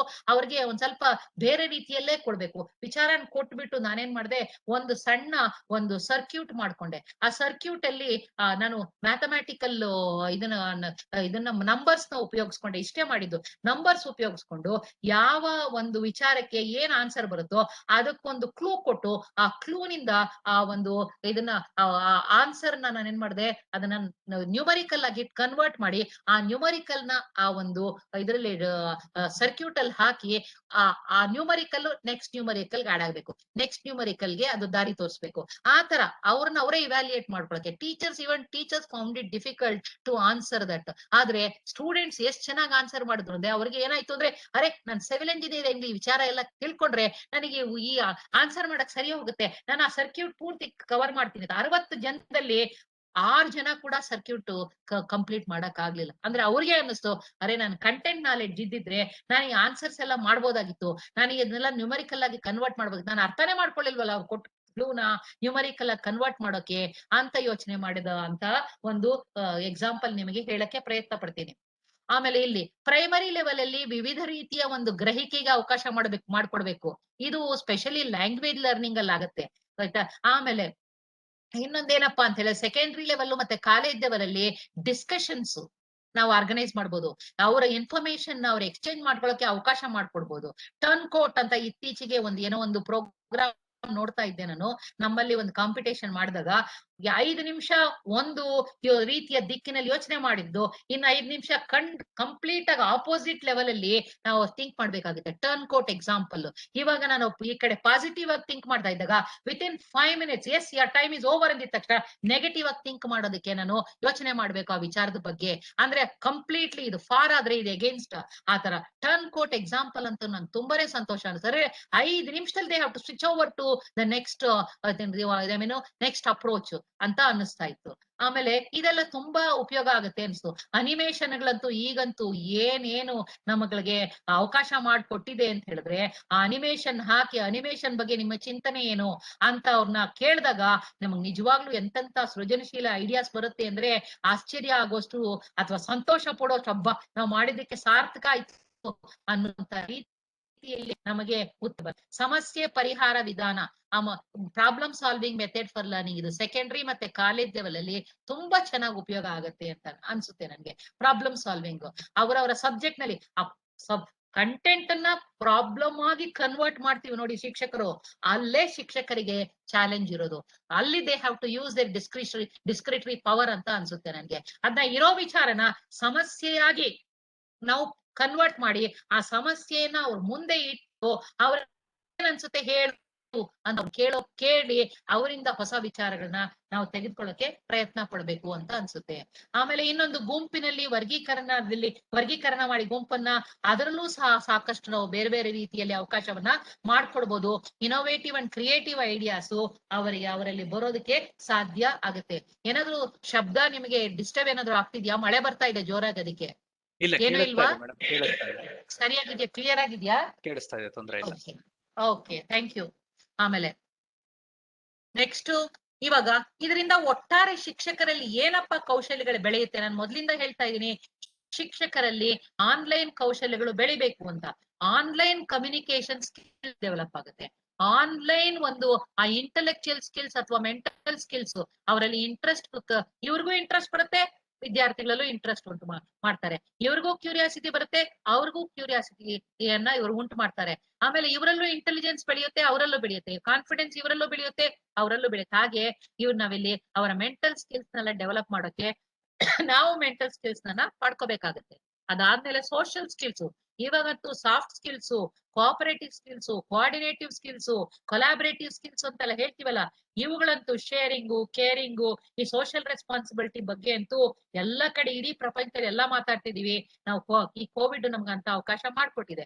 ಆದ್ರಿಂದ ನಾವು ಈ ಸ್ಕಿಲ್ಸ್ ಪಡ್ಕೋಬೇಕು, ಮತ್ತೆ ವಿದ್ಯಾರ್ಥಿಗಳಿಗೆ ಈ ಸ್ಕಿಲ್ಸ್ ಬೆಳೆಯೋ ತರ ಮಾಡ್ಬೇಕು. ಆಮೇಲೆ ಈ biological skills, physical fitness, health, ಇದೆಲ್ಲ ತುಂಬಾನೇ, ಮೆಂಟಲ್ ಹೆಲ್ತ್, ಫಿಸಿಕಲ್ ಹೆಲ್ತ್ ಎಲ್ಲ ತುಂಬಾ ಇಂಪಾರ್ಟೆಂಟ್ ಆಗಿದೆ. ಆದ್ರಿಂದ ನಾವು ಹೆಲ್ತ್ ಸ್ಪೋರ್ಟ್ಸ್ ಇಂದ ಕೂಡ ನಾವು ಸ್ಪೋರ್ಟ್ಸ್ ಅನ್ನು ಬಳಸ್ಕೊಂಡು ನಾವು ವಿಷಯವನ್ನ ಅವ್ರ ಮುಂದೆ ಇಡ್ಬೋದು. ಸ್ಪೋರ್ಟ್ಸ್ ತಕ್ಕಂಗೆ ಅವ್ರಿಗೆ ಚಟುವಟಿಕೆಗಳನ್ನ ಕೊಡ್ಬೋದು. ಸ್ಪೋರ್ಟ್ಸ್ ಮತ್ತೆ ಮ್ಯೂಸಿಕ್, ಡಾನ್ಸ್, ಇನ್ನೊಂದು ಇವುಗಳಿಗೆ ಎಲ್ಲದಕ್ಕೂ ನಾವು ಅವುಗಳನ್ನೆಲ್ಲವೂ ಸೇರಿಸ್ಕೊಂಡು ಅವುಗಳ ಮುಖಾಂತರ ಕೂಡ ಅವರಿಗೆ ಒಳ್ಳೆಯ ಸ್ಕಿಲ್ ಅನ್ನು ಡೆವಲಪ್ ಮಾಡೋದಕ್ಕೆ ನಮಗ್ ಸಾಧ್ಯ ಆಗುತ್ತೆ. ಇತ್ತೀಚೆಗೆ ನಾನು ಒಂದು ಉದಾಹರಣೆ ಕೊಡ್ಬೇಕಾಗಿದೆ. ನಾನು ಒಂದು ಗೈಡ್ ಆಗಿದ್ದೀನಿ, ಆಗಿದ್ದೆ. ಇವಾಗ ಮುಗೀತು ಅವ್ರದ್ದು ಒಂದು ಕುವೆಂಪು ಯೂನಿವರ್ಸಿಟಿಲಿ ಒಬ್ಬ ವಿದ್ಯಾರ್ಥಿ, PhD ವಿದ್ಯಾರ್ಥಿ, ಅವ್ರೇನ್ ಮಾಡಿದ್ರು, ಮ್ಯೂಸಿಕ್ ಅನ್ನ ಉಪಯೋಗಿಸ್ಕೊಂಡು ಜಿಯೋಮೆಟ್ರಿ ಹೇಗೆ ಕಲಿಸೋದು ವಿದ್ಯಾರ್ಥಿಗಳಿಗೆ ಅನ್ನೋದ್ರ ಬಗ್ಗೆ ರಿಸರ್ಚ್ ಮಾಡಿದ್ರು. ಆಯ್ತಾ. ಆಮೇಲೆ ಇನ್ನೊಂದೇನಪ್ಪಾ, ಸಾಕಷ್ಟು ಬೇರೆ ಬೇರೆ ಲ್ಯಾಂಗ್ವೇಜಸ್ ನ ಮ್ಯೂಸಿಕ್ ಅನ್ನ ಉಪಯೋಗಿಸ್ಕೊಂಡು ಹೇಗೆ ಲ್ಯಾಂಗ್ವೇಜ್ ಅನ್ನ, ಅದರಲ್ಲೂ ಗ್ರಾಮರ್ ನ ಹೇಗೆ ಕಲಿಸೋದು ಅದ್ರ ಬಗ್ಗೆ ಇನ್ನೊಬ್ರು ರಿಸರ್ಚ್ ಮಾಡ್ತಾ ಇದ್ರು. ಅಂದ್ರೆ ಎಂತೆಂತ ರಿಸರ್ಚ್ ಗಳಾಗ್ತಾ ಇದೆ, ಅದನ್ನೆಲ್ಲ ಯಾಕೆ ನಾವು ಬಳಸ್ಕೋಬಾರ್ದು ಶಿಕ್ಷಕರಾಗಿ ಅಂತ ಅನ್ಸುತ್ತೆ ನನ್ಗೆ. ಆಮೇಲೆ ಇನ್ನೊಂದೇನಪ್ಪಾ ಅಂತ ಹೇಳಿದ್ರೆ, ಇದರಲ್ಲಿ ಹೌದು. ಇದ್ರ ಜೊತೆಗೆ ತಾಂತ್ರಿಕ ಕೌಶಲ್ಯ ಅಂದ್ರೆ ಟೆಕ್ನಿಕಲ್ ಸ್ಕಿಲ್ಸ್ ಅಂತೂ ನಮಗ್ ಬೆಳೆಯುತ್ತೆ. ಯಾಕಂದ್ರೆ ಆನ್ಲೈನ್ ಪಾಠ ಮಾಡ್ತಾ ಇದೀವಿ, ಗೊತ್ತಿಲ್ಲದೆ ಇವಾಗ ಚಾಲೆಂಜಸ್ ಎದುರಿಸ್ತಾ ಇದೀವಿ, ಕಲ್ತ್ಕೋತೀವಿ. ಅದ್ರ ಜೊತೆಗೆ ಮ್ಯಾನೇಜಿಂಗ್ ರಿಸೋರ್ಸಸ್, ಅದು ಆನ್ಲೈನ್ ರಿಸೋರ್ಸಸ್ ಒಂದು ಮಣ ಇದೆ. ಅದನ್ನ ನನಗ್ ಬೇಕಾದ ರೀತಿಯಲ್ಲಿ ನಾನು ತಗೊಂಡು ನನ್ನ ಸಮಯಕ್ಕೆ ತಕ್ಕಂಗೆ ನನಗ್ ಸರಿಯಾದ ರೀತಿಯಲ್ಲಿ ಅದನ್ನ ಉಪಯೋಗಿಸ್ಕೊಂಡು ನನಗ್ ಬೇಕಾದ ರೀತಿಯಲ್ಲಿ ನಾನು ವಿದ್ಯಾರ್ಥಿಗಳಲ್ಲಿ ಕಲಿವಿನ ಫಲವನ್ನ ಉಂಟು ಮಾಡೋದಕ್ಕೆ ನನ್ನ ಪ್ರಯತ್ನ ಮುಖ್ಯ. Time management, space management, resource management, human resource management ಅಂತ ಕೂಡ ಹೇಳ್ತಾ ಇರ್ತೀನಿ ನಾನು. ಇದನ್ನೆಲ್ಲ ಯಾವ ರೀತಿ ನಾವು ಬಳಸ್ಕೋಬೇಕು ಅನ್ನೋದನ್ನು ನಾವು ಯೋಚನೆ ಮಾಡ್ಬೇಕಾಗಿದೆ. ನೋಡಿ, ಇಲ್ಲಿ ಒಂದು ಸಣ್ಣ ಅನಿಮೇಷನ್ ಇದೆ. ಇದು ಯಾರೋ ಒಬ್ಬ ಆರ್ಟಿಸ್ಟ್ ನ ಇಂಟರ್ಪ್ರಿಟೇಷನ್. ಇದು ಕನ್ಸ್ಟ್ರಕ್ಟಿವ್ ಅಲೈನ್ಮೆಂಟ್ ಅಂತ. One teacher bird cannot incubate the eggs of many student birds. But if the teacher bird instills the student birds with the ability to nurture their own eggs, then the student birds can catch the chicks by themselves. ಇದನ್ನ ನಾವು ಪಾಠಕ್ಕೆ ನಾವು ಅಳವಡಿಸ್ಕೊಂಡ್ವಿ ಅಂತ ಹೇಳಿದ್ರೆ ಏನಾಗುತ್ತೆ ನೋಡಿ. ನಾವು ಒಂದ್ ಕ್ಯಾಂಡಲ್ ನಿಂದ 10 ಕ್ಯಾಂಡಲ್ ಹತ್ತಿಸ್ಬೋದು ಅಂತೀವಲ್ಲ, ಅದೇ ರೀತಿ ಎಗ್ಸ್ಗೆ ಅವರು ಕಂಪೇರ್ ಮಾಡಿ ಹೇಳಿದಾರೆ. ಅಂದ್ರೆ ನಾವು ವಿದ್ಯಾರ್ಥಿಗಳನ್ನ, ಒಂದು ಗುಂಪಿನ ವಿದ್ಯಾರ್ಥಿಗಳನ್ನ ಒಂದು ವಿಚಾರಕ್ಕೆ ನಾವು ತಯಾರಿ ಮಾಡಿದ್ವಿ ಅಂದ್ರೆ ಅದು 10,000 ಜನಕ್ಕೆ ಅದು ಹಂಚಿ 1000 ಜನಕ್ಕೆ ಆ ಜ್ಞಾನ ಹೋಗಿ ಅದರಿಂದ ಸಾಕಷ್ಟು ಅಭಿವೃದ್ಧಿ ಆಗೋದಿಕ್ಕೆ ಸಾಧ್ಯತೆ ಆಗುತ್ತೆ ಅಂತ ಅನ್ಸುತ್ತೆ. ಆಮೇಲೆ ಈಗ ಈ ವಿಚಾರದ ಬಗ್ಗೆ ನಾನು ಹೇಳ್ದೆ ಮೊದ್ಲೇ. ಇವಾಗ ತುಂಬಾ ಸಂಕ್ಷಿಪ್ತವಾಗಿ ಹೇಳ್ತಾ ಹೋಗ್ತೀನಿ. ಇವಾಗ ಆವಾಗಲೇ 7 ಗಂಟೆ ಆಗಿದೆ. 7:10 ಮಾತ್ರ ನಂಗೆ ಸಮಯ ಇರೋದು. ಈ 10 ನಿಮಿಷದಲ್ಲಿ ಇದ್ರ ಬಗ್ಗೆ ಸಂಕ್ಷಿಪ್ತವಾಗಿ ಹೇಳ್ತೀನಿ. ನಿಮಗೆ ಇನ್ನೂ ಡೀಟೇಲ್ ಆಗಿ ಬೇಕು ಅಂದ್ರೆ ಪ್ರಶ್ನೆಗಳನ್ನ ಕೇಳ್ಬೋದು. ಈ ಪರಿಣಾಮಕಾರಿ ಆನ್ಲೈನ್ ಬೋಧನೆಗೆ ಶಿಕ್ಷಕರಿಗೆ ಈ ಪರಿಕರಗಳು ಅಂತ ಹೇಳಿದ್ನಲ್ಲ, ಟೂಲ್ಸ್ ಅಂತ ಹೇಳಿದ್ನಲ್ಲ, ಆ ಟೂಲ್ಸ್ ಬಗ್ಗೆ ಎಡ್ಮೆಡೋ, ಕಹೂತ್ ಇದನ್ನ ನೀವು ಬರ್ಕೊಳ್ಳಿ. ಇದನ್ನ ಬಗ್ಗೆ ಏನೇನ್ ಬೇಕು ಅದರ ವಿವರಣೆಗಳು ನಾನು ಕೊಡ್ತಾ ಹೋಗ್ತೀನಿ. ಕ್ವಿಜ್ಲೆಟ್, ಸ್ಟೋರಿ ಬರ್ಡ್ ಅಂತೀವಿ, ಮ್ಯೂರಲ್ ಅವಾಗ್ಲೇ ಹೇಳಿದೆ, ಪ್ಯಾಡ್ಲೆಟ್ ಅನ್ನೋದು ನಾವು ಈ ಪೋಸ್ಟ್ ಇಟ್ ಸ್ಲಿಪ್ಸ್ ನ ನಾವು ಕೈಯಲ್ಲಿ ಅಲ್ಲಲ್ಲೂ ನಾವು ಬಳಸ್ಕೋತೀವಲ್ಲ, ಆನ್ಲೈನ್ ಪೋಸ್ಟ್ ಇಟ್ ಸ್ಲಿಪ್ಸ್ ನ ವಿದ್ಯಾರ್ಥಿಗಳಿಂದ ಅವರ ಐಡಿಯಾಸ್ ನ ನಾವು ಅವ್ರು ವ್ಯಕ್ತಪಡಿಸೋದಿಕ್ಕೆ ಅದನ್ನ ಆ ಆಪ್ ನ ಬಳಸ್ಕೊಂಡು ಅವರಿಗೆ ಆ ಪೋಸ್ಟ್ ಇಟ್ ಸ್ಲಿಪ್ಸ್ ಮುಖಾಂತರ ಅವರ ಪಾಯಿಂಟ್ಸ್, ಅವರ ಐಡಿಯಾಸು, ಅವರ ಆನ್ಸರ್ಸ್ ನಾವು ಪಡ್ಕೊಳಕ್ಕೆ ಯಾಕೆ ಪ್ರಯತ್ನ ಪಡಬಾರ್ದು ಅನ್ನೋದನ್ನ ಹೇಳುತ್ತೆ ನಾವು. ಆಮೇಲೆ ಗೂಗಲ್ ಕ್ಲಾಸ್ ರೂಮ್ಸ್ ನಿಮಗೆ ಅವಾಗ್ಲೇ ಗೊತ್ತಿದೆ. ಪ್ಲಾಟ್ಫಾರ್ಮ್ಸ್ ಬೇಕಾದಷ್ಟಿದೆ ಅಲ್ವಾ. ಝೂಮ್ ಪ್ಲಾಟ್ಫಾರ್ಮ್ ಇದೆ, ವೆಬೆಕ್ಸ್ ಇದೆ, ಟೀಮ್ಸ್ ಇದೆ, ಗೂಗಲ್ ಕ್ಲಾಸ್ ರೂಮ್ಸ್ ಇದೆ, ಇವೆಲ್ಲ. ಆಮೇಲೆ ಮೆಂಟಿಮೀಟರ್ ಬಗ್ಗೆ ನಿಮ್ಗೆ ಹೇಳಿದೆ, ಅವಾಗ್ಲೇ ಹೇಳಿದೆ. ಇವಾಗ ಒಂದೊಂದಾಗಿ ನೋಡ್ತಾ ಹೋಗೋಣ. ಇದು first interactive power point presentation ಅಂತ ಹೇಳ್ತೀವಿ. ಇದರಲ್ಲಿ ಪವರ್ ಪಾಯಿಂಟ್ ಪ್ರೆಸೆಂಟೇಷನ್ ಬಗ್ಗೆ ನಾನು ಜಾಸ್ತಿ ಹೇಳ್ಬೇಕಾಗಿಲ್ಲ. ಆಡಿಯೋ, ವಿಡಿಯೋ, ಅನಿಮೇಷನ್ ಇವುಗಳೆಲ್ಲ ಬೇಕಾದಷ್ಟಿದೆ. ಇದಕ್ಕೆ ಸಹಾಯ ಆಗುವಂತದ್ದು ಪ್ರಾಜೆಕ್ಟ್ ಅನ್ನುವಂತಹ ಒಂದು ಟೂಲ್. ಈ ಪ್ರಾಜೆಕ್ಟ್ ಟೂಲು ನಮಗೆ ಎಷ್ಟು ಸಹಾಯ ಮಾಡುತ್ತೆ ಅಂದ್ರೆ, ನಮಗ್ ಬೇಕಾದ ಎಲ್ಲ ವಿಚಾರಗಳನ್ನು ರೆಡಿಯಾಗಿ ಕೊಟ್ಬಿಟ್ಟಿದೆ. ಅದನ್ನ ನಮಗ್ ಬೇಕಾದ ರೀತಿಯಲ್ಲಿ ಅಳವಡಿಸ್ಕೊಳ್ಳೋದು ಅಷ್ಟೇ. ನನಗೆ ಯಾವ ಪಾಠಕ್ಕೆ ಯಾವ್ದು ಉಪಯೋಗ ಆಗುತ್ತೆ, ನನಗ್ ಕಸ್ಟಮೈಸ್ ಮಾಡ್ಕೊಳ್ಳೋದು ಅಂತ ಹೇಳ್ತೀವಲ್ಲ, ಆ ಕಸ್ಟಮೈಸ್ ಮಾಡ್ಕೊಳ್ಳೋಕೆ ನಾವು ರೆಡಿ ಆಗಿರ್ಬೇಕಷ್ಟೇ. ಅದನ್ ಬಿಟ್ರೆ ಈ ಪ್ರಾಜೆಕ್ಟ್ ಅನ್ನುವಂತ ಒಂದು tool, it allows the teachers and the students to create multimedia presentation, colourful dynamic slides ನ ಪ್ರೆಸೆಂಟ್ ಮಾಡೋಕೆ, ಕ್ರಿಯೇಟ್ ಮಾಡ್ಕೊಳ್ಳೋಕೆ ನಮಗೆ ಸಾಧ್ಯತೆ ಮಾಡ್ಕೊಡುತ್ತೆ. ಇದರಿಂದ ಎಷ್ಟ್ ಚೆನ್ನಾಗಿ ಶಿಕ್ಷಕರು ವಿದ್ಯಾರ್ಥಿಗಳ ಜೊತೆಗೆ ಇಂಟ್ರಾಕ್ಟ್ ಮಾಡ್ಬೋದು, ವಿದ್ಯಾರ್ಥಿಗಳು ಶಿಕ್ಷಕರ ಜೊತೆಗೆ ಇಂಟ್ರಾಕ್ಟ್ ಮಾಡ್ಬೋದು ಅಂತ ಅನ್ಸುತ್ತೆ. ಆಮೇಲೆ ಆನ್ಲೈನ್ ಕ್ವಿಝಸ್ ಇದೆ, ಆಡಿಯೋ ವಿಡಿಯೋಗಳು ಇದೆ, ಬೇಕಾದಷ್ಟಿದೆ ಆ ತರದ್ದು. ಆಮೇಲೆ ಪವರ್ ಪಾಯಿಂಟ್ಸ್ ಬೇಕಾದಷ್ಟು ನಾನು ಹೇಳ್ತಾ ಇದ್ನಲ್ಲ, ಎಷ್ಟೋ ಏಜೆನ್ಸಿಗಳು ನಮ್ಮ ಖಾನ್ ಅಕಾಡೆಮಿ ಆಗ್ಲಿ ಇದು ಅಥವಾ ಬೇರೆ ನಾನು ಹೇಳ್ಬೇಕು ಅಂದ್ರೆ ಒಂದು 100 ವ್ಯಕ್ತಿಗಳು, 100 ಏಜೆನ್ಸಿಗಳು ಸಾಕಷ್ಟು ಎಜುಕೇಶನ್ಗೆ ಉಪಯೋಗ ಆಗುವಂತಹ ಒಂದು ವೆಬ್ಸೈಟ್ ಕೊಟ್ಟಿದ್ದಾರೆ. ಅದನ್ನ ಉಪಯೋಗಿಸ್ಕೋಬೇಕು. ಅದ್ರ ಲಿಸ್ಟ್ ನಾನು ಮುಂದಿನ ತರಗತಿಯಲ್ಲಿ mostly I request all of you to think what is it, collect all that and put it as one complete ಇದನ್ನ ಮಾಡ್ಕೊಂಡು ಒಂದು ಗುಂಪು ಮಾಡ್ಕೊಂಡು ಎಲ್ಲರಿಗೂ ಹಂಚೋಕ್ ಸಾಧ್ಯತೆ ಆಗುತ್ತಾ ಅಂತ ನೋಡೋಣ. ಸಬ್ಜೆಕ್ಟ್ ವೈಸ್ ಆಗುತ್ತಾ ಅಥವಾ ಯಾವ್ದು ಲೆವೆಲ್ ವೈಸ್ ಆಗುತ್ತಾ ನೋಡೋಣ. ಅದಕ್ಕೆ ಪ್ರಯತ್ನ ಪಡೋಣ ಅಂತ ಅನಿಸ್ತು. ಆಮೇಲೆ ಪರಿಕರಗಳ ಗುರುತನ್ನೇ ತೋರಿಸ್ದೆ ಸಂವಹನ ಮತ್ತು ಭಾಗವಹಿಸುವಿಕೆ ಮಾಡ್ಬೋದು, ಇದು ಆಗುತ್ತೆ. ಆಮೇಲೆ ಇನಿಶಿಯೇಟ್ ಮಾಡ್ಬೇಕು ಇಂಟರಾಕ್ಷನ್ಗೆ ಪಾರ್ಟಿಸಿಪೇಷನ್ಗೆ. ಆಮೇಲೆ ಥೀಮ್ ಅಥವಾ ಡೇಟಾ ನೀಡಿ ಅದಕ್ಕೆ ಗ್ರಾಫ್ ರಚಿಸಿ ಅಂತಾನು ಹೇಳ್ಬೋದು, ಇದು ಹೈಯರ್ ಲೆವೆಲ್ ಅಲ್ಲಿ. ಆಮೇಲೆ ವಿಷಯ ನೀಡಿ, ಆಮೇಲೆ ಆನ್ಲೈನ್ ಸಂಪನ್ಮೂಲಗಳಿಂದ ಅಥವಾ ಮಾಹಿತಿ ಅಥವಾ ದೃಶ್ಯಗಳನ್ನು ಸಂಗ್ರಹಿಸೋಕ್ ಹೇಳ್ಬೋದು, ಅಥವಾ ಡಿಸೈನ್ ಮಾಡಕ್ ಹೇಳ್ಬೋದು, ಅದು ಸಾಧ್ಯತೆ ಆಗುತ್ತೆ ನೋಡಿ. ಕೊಲಾಬರೇಟಿವ್ ಟೂಲ್ಗಳು, ಮ್ಯೂಸಿಕ್ ಆಡ್ ಮಾಡೋದು ನಾನು ಅವಾಗ್ಲೇ ಹೇಳಿದ್ನಲ್ಲ, ಆಮೇಲೆ ಡಾನ್ಸ್ ಆಡ್ ಮಾಡೋದು, ಅಥವಾ ಇನ್ನೇನೋ ಬೇರೆ ರೋಲ್ ಪ್ಲೇ ಆಡ್ ಮಾಡೋದು, ಅಥವಾ ಇನ್ನೇನೋ ಬೇರೆ ಡ್ರಾಯಿಂಗ್ ಆಡ್ ಮಾಡ್ಬೋದು. ಇದನ್ನೆಲ್ಲ ಆಡ್ ಮಾಡಿ ಅವರದೇ ಆದ ಐಡಿಯಾಗಳನ್ನ ಕೊಡೋಕೆ ವಿದ್ಯಾರ್ಥಿಗಳಿಗೆ ನಾವು ಸಹಾಯ ಮಾಡ್ಬೋದೇನೋ, ಅವಕಾಶ ಮಾಡ್ಕೊಡ್ಬೋದೇನೋ ಅಂತ ಅನ್ಸುತ್ತೆ.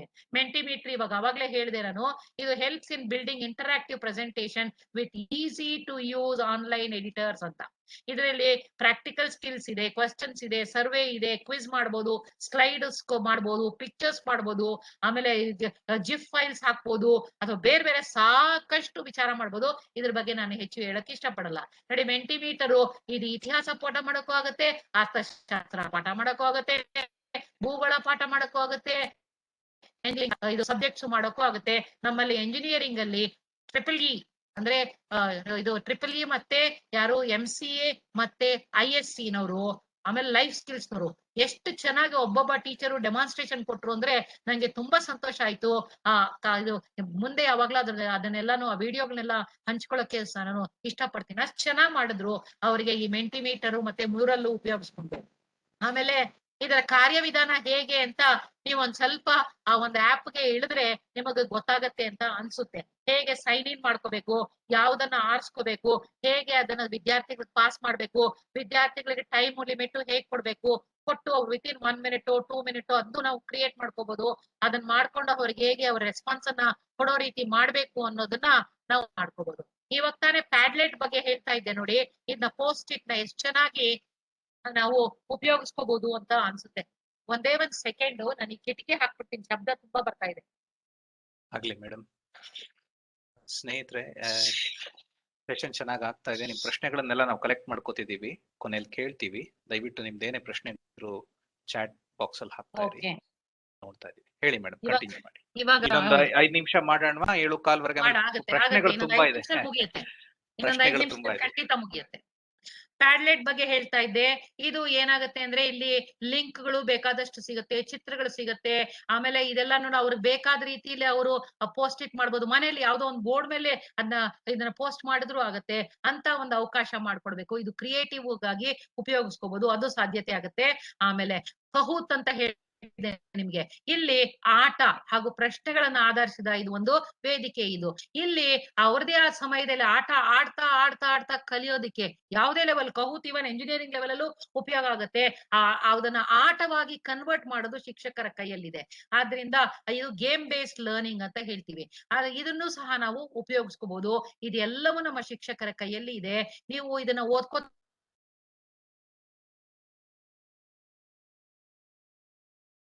ಬಹುಶಃ ಅವ್ರಲ್ಲಿ ಕರೆಂಟ್ ಹೋಗಿದೆ ಅನ್ಕೊಳ್ತೀನಿ, ಏನೋ ಕತ್ಲೆ ಆಗೋಯ್ತು. ಅನ್ಕೋಣ.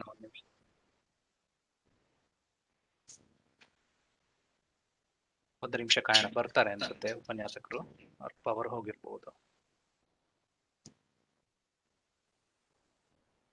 ಸ್ನೇಹಿತರೆ, ಮೊದಲೇ ಹೇಳ್ದಂಗೆ ಫೀಡ್ಬ್ಯಾಕ್ ಫಾರ್ಮ್ ನ ಕೊನೆಯಲ್ಲಿ ಕಳಿಸ್ತೀವಿ ಲಿಂಕು. ಅದರಲ್ಲಿ ಒಂದು ಪ್ರಶ್ನೆ ಇದೆ, ನಿಮಗೆ ಈ ವಿಷಯದ ಬಗ್ಗೆ ಇನ್ನೂ ವಿಷಯ ತಿಳ್ಕೊಬೇಕಾ, ಈ ಟೂಲ್ಗಳ ಬಗ್ಗೆ ತಿಳ್ಕೊಬೇಕಾ, ನಿಮ್ಗೆ ಒಂದು ವರ್ಕ್ಶಾಪ್ ಅಲ್ಲಿ ಪಾರ್ಟಿಸಿಪೇಟ್ ಮಾಡ್ಬೇಕಾ, ಅಥವಾ ಒಂದು ಟ್ರೈನಿಂಗ್ ಅಲ್ಲಿ ಬೇಕಾ ಅಂತ. ಅದಕ್ಕೆ ನಿಮ್ಗೆ ಆಸಕ್ತಿ ಇದ್ರೆ ದಯವಿಟ್ಟು ಅದ್ರಲ್ಲಿ ತಿಳಿಸಿ. ನಾವು ನಿಮ್ಮ ಹೆಸರುಗಳನ್ನೆಲ್ಲ ಕಲೆಕ್ಟ್ ಮಾಡ್ಕೊಂಡು ನಾವು ಮತ್ತೆ ಸಂಪರ್ಕಿಸ್ತೀವಿ. ಇದನ್ನ ಮುಂದುವರ್ಸೋದಾದ್ರೆ ಬೇರೆ ರೀತಿನಲ್ಲಿ ಯಾರಿಗ ಆಸಕ್ತಿ ಇದೆಯೋ ಅವ್ರಿಗೆ ಮಾತ್ರ ನಾವು ಒಂದು ಇಂಟ್ರೆಸ್ಟ್ ಗ್ರೂಪ್ ನ ಮಾಡಿ ಮುಂದುವರ್ಸೋಣ ಅಂತ ಇದೀವಿ. ದಯವಿಟ್ಟು ಫೀಡ್ಬ್ಯಾಕ್ ಫಾರ್ಮ್ ಕೊನೆಯಲ್ಲಿ ಕಳಿಸ್ತೀವಿ, ಅದರಲ್ಲಿ ನಿಮಗೆ ಆಸಕ್ತಿಗಳನ್ನ ತಿಳಿಸಿ. ಮತ್ತೆ ಕೆಲವರು PPT ಶೇರ್ ಮಾಡ್ತೀರಾ ಅಂತ ಕೇಳಿದ್ದಾರೆ. ನಾವು ಯೂಟ್ಯೂಬ್ ರೆಕಾರ್ಡಿಂಗ್ ಮಾಡ್ಬೇಕು ಅಂತಿದ್ದೇವೆ.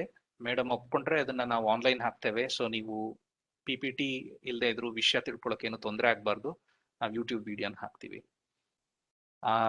ಮೇಡಮ್ ಸಮಯ ಕೊಡೋಣ ಅಂತಾನೆ ಇದೀವಿ ಆದಷ್ಟು, ಆದ್ರೆ ಎಷ್ಟು ಸಮಯ ಆದ್ರೂ ಸಾಲದು. ಅದಕ್ಕೇನೆ ನಾವು ಒಂದು ಸಣ್ಣದಾಗಿ ಆದಷ್ಟು ಕವರ್ ಮಾಡಕ್ ಪ್ರಯತ್ನ ಪಡ್ತಾ ಇದೀವಿ.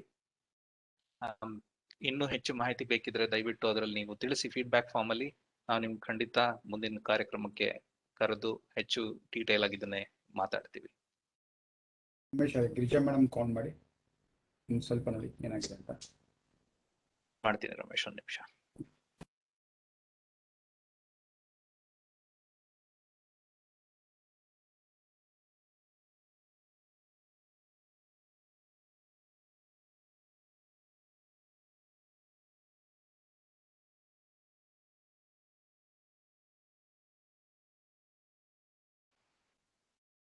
Yes, we will be sending the certificates to everybody. Once you fill up the feedback form, you will get an e-certificate to you. Whatever the email you have been given to filled in the feedback form, automatically the certificate comes to you. ಅವರ mobile ಅಲ್ಲಿ connect ಮಾಡ್ಕೋತೀನಿ. Yeah. ಒಂದು Yes, yes. ಎರಡೇ ನಿಮಿಷ. Okay. ಇಲ್ಲೇ ಬಂತ ಅನ್ಸುತ್ತೆ. ಗೊತ್ತಾಯ್ತು. Okay, thank you. ಓಕೆ, ಇದು ನಾ ಏನ್ ಹೇಳ್ತಾ ಇದ್ದೆ, ಎಡ್ಮಡೋ ಬಗ್ಗೆ ಹೇಳ್ತಾ ಇದ್ದೆ. ಎಡ್ಮಡೋ ಕ್ವಿಸ್ ಬಿಲ್ಡರ್ ಅಥವಾ ಅಲ್ಲಿ ಪೋಲ್ ಫೀಚರ್ ಇದೆಯಲ್ಲ, ಇದನ್ನು ಸಹ ನಾವು ಚೆನ್ನಾಗಿ ಉಪಯೋಗಿಸ್ಕೋಬಹುದು ಅಂತ ಅನ್ನಿಸ್ತು ನನಗೆ. ಆಮೇಲೆ ಈ ವಿದ್ಯಾರ್ಥಿಗಳನ್ನ ಒಂದ್ ಸಣ್ಣ ಗುಂಪುಗಳಾಗಿ, ಕೇಳಿಸ್ತಾ ಇದ್ಯಾ? ಕೇಳಿಸ್ತಾ ಇದೆ ಮೇಡಮ್, ಹೇಳಿ, ತೊಂದ್ರೆ ಇಲ್ಲ. ಸಣ್ಣ ಗುಂಪುಗಳಾಗಿ ಮಾಡಿ ಅವ್ರಿಗೆ ಒಂದು ಈ ಒಂದು ಟಾಸ್ಕ್ ಅನ್ನ ಕೊಡಬಹುದು. ಆಮೇಲೆ ಆ ಟಾಸ್ಕ್ ಅನ್ನು ಕೊಟ್ಟು ಅದರ ಬಗ್ಗೆ ಪೋಸ್ಟ್ ಮಾಡೋದಕ್ಕೆ ಹೇಳ್ಬಹುದು ಅಂತ. ಅದು whatever the work they do, they can post their work into their groups. ಆಮೇಲೆ ಅದು ಪಿಯರ್ ಲರ್ನಿಂಗ್ ಗೆ ತುಂಬಾನೇ ಅನುಕೂಲ ಮಾಡ್ಕೊಡುತ್ತೆ ಅಂತ ಅನ್ನಿಸ್ತು ನನಗೆ. ಆಯ್ತಾ? ಆಮೇಲೆ ಮುಂದಿಂದ ಏನಪ್ಪಾ ಅಂತ ಹೇಳಿದ್ರೆ, ಈ ಎಡ್ಮಡೋದೇ ಒಂದು ಪುಸ್ತಕದ ಒಂದು ಗುಂಪನ್ನು ಮಾಡ್ಕೋಬಹುದು. ಭಾಷೆಯನ್ನ ಕಲ್ಸೋದಿಕ್ಕೆ, ವ್ಯಾಕರಣ ಕಲ್ಸೋದಿಕ್ಕೆ ಇದನ್ನ ಉಪಯೋಗಿಸ್ಕೋಬಹುದು ಅಂತ ಅನ್ಸಿತು. ಇದು ಒಂಥರ ಇದು ಒಂದು ನಮ್ಮ ಪಬ್ಲಿಕೇಶನ್ ಮಾಡೋದಕ್ಕೆ ನಾವು ಉಪಯೋಗಿಸ್ಕೋತೀವ ಅಲ್ಲ, ಅದೇ ರೀತಿಯಲ್ಲಿ ಇದನ್ನ ಉಪಯೋಗಿಸ್ಕೋಬಹುದು ಅಂತ ಅನ್ನಿಸ್ತು ನಂಗೆ.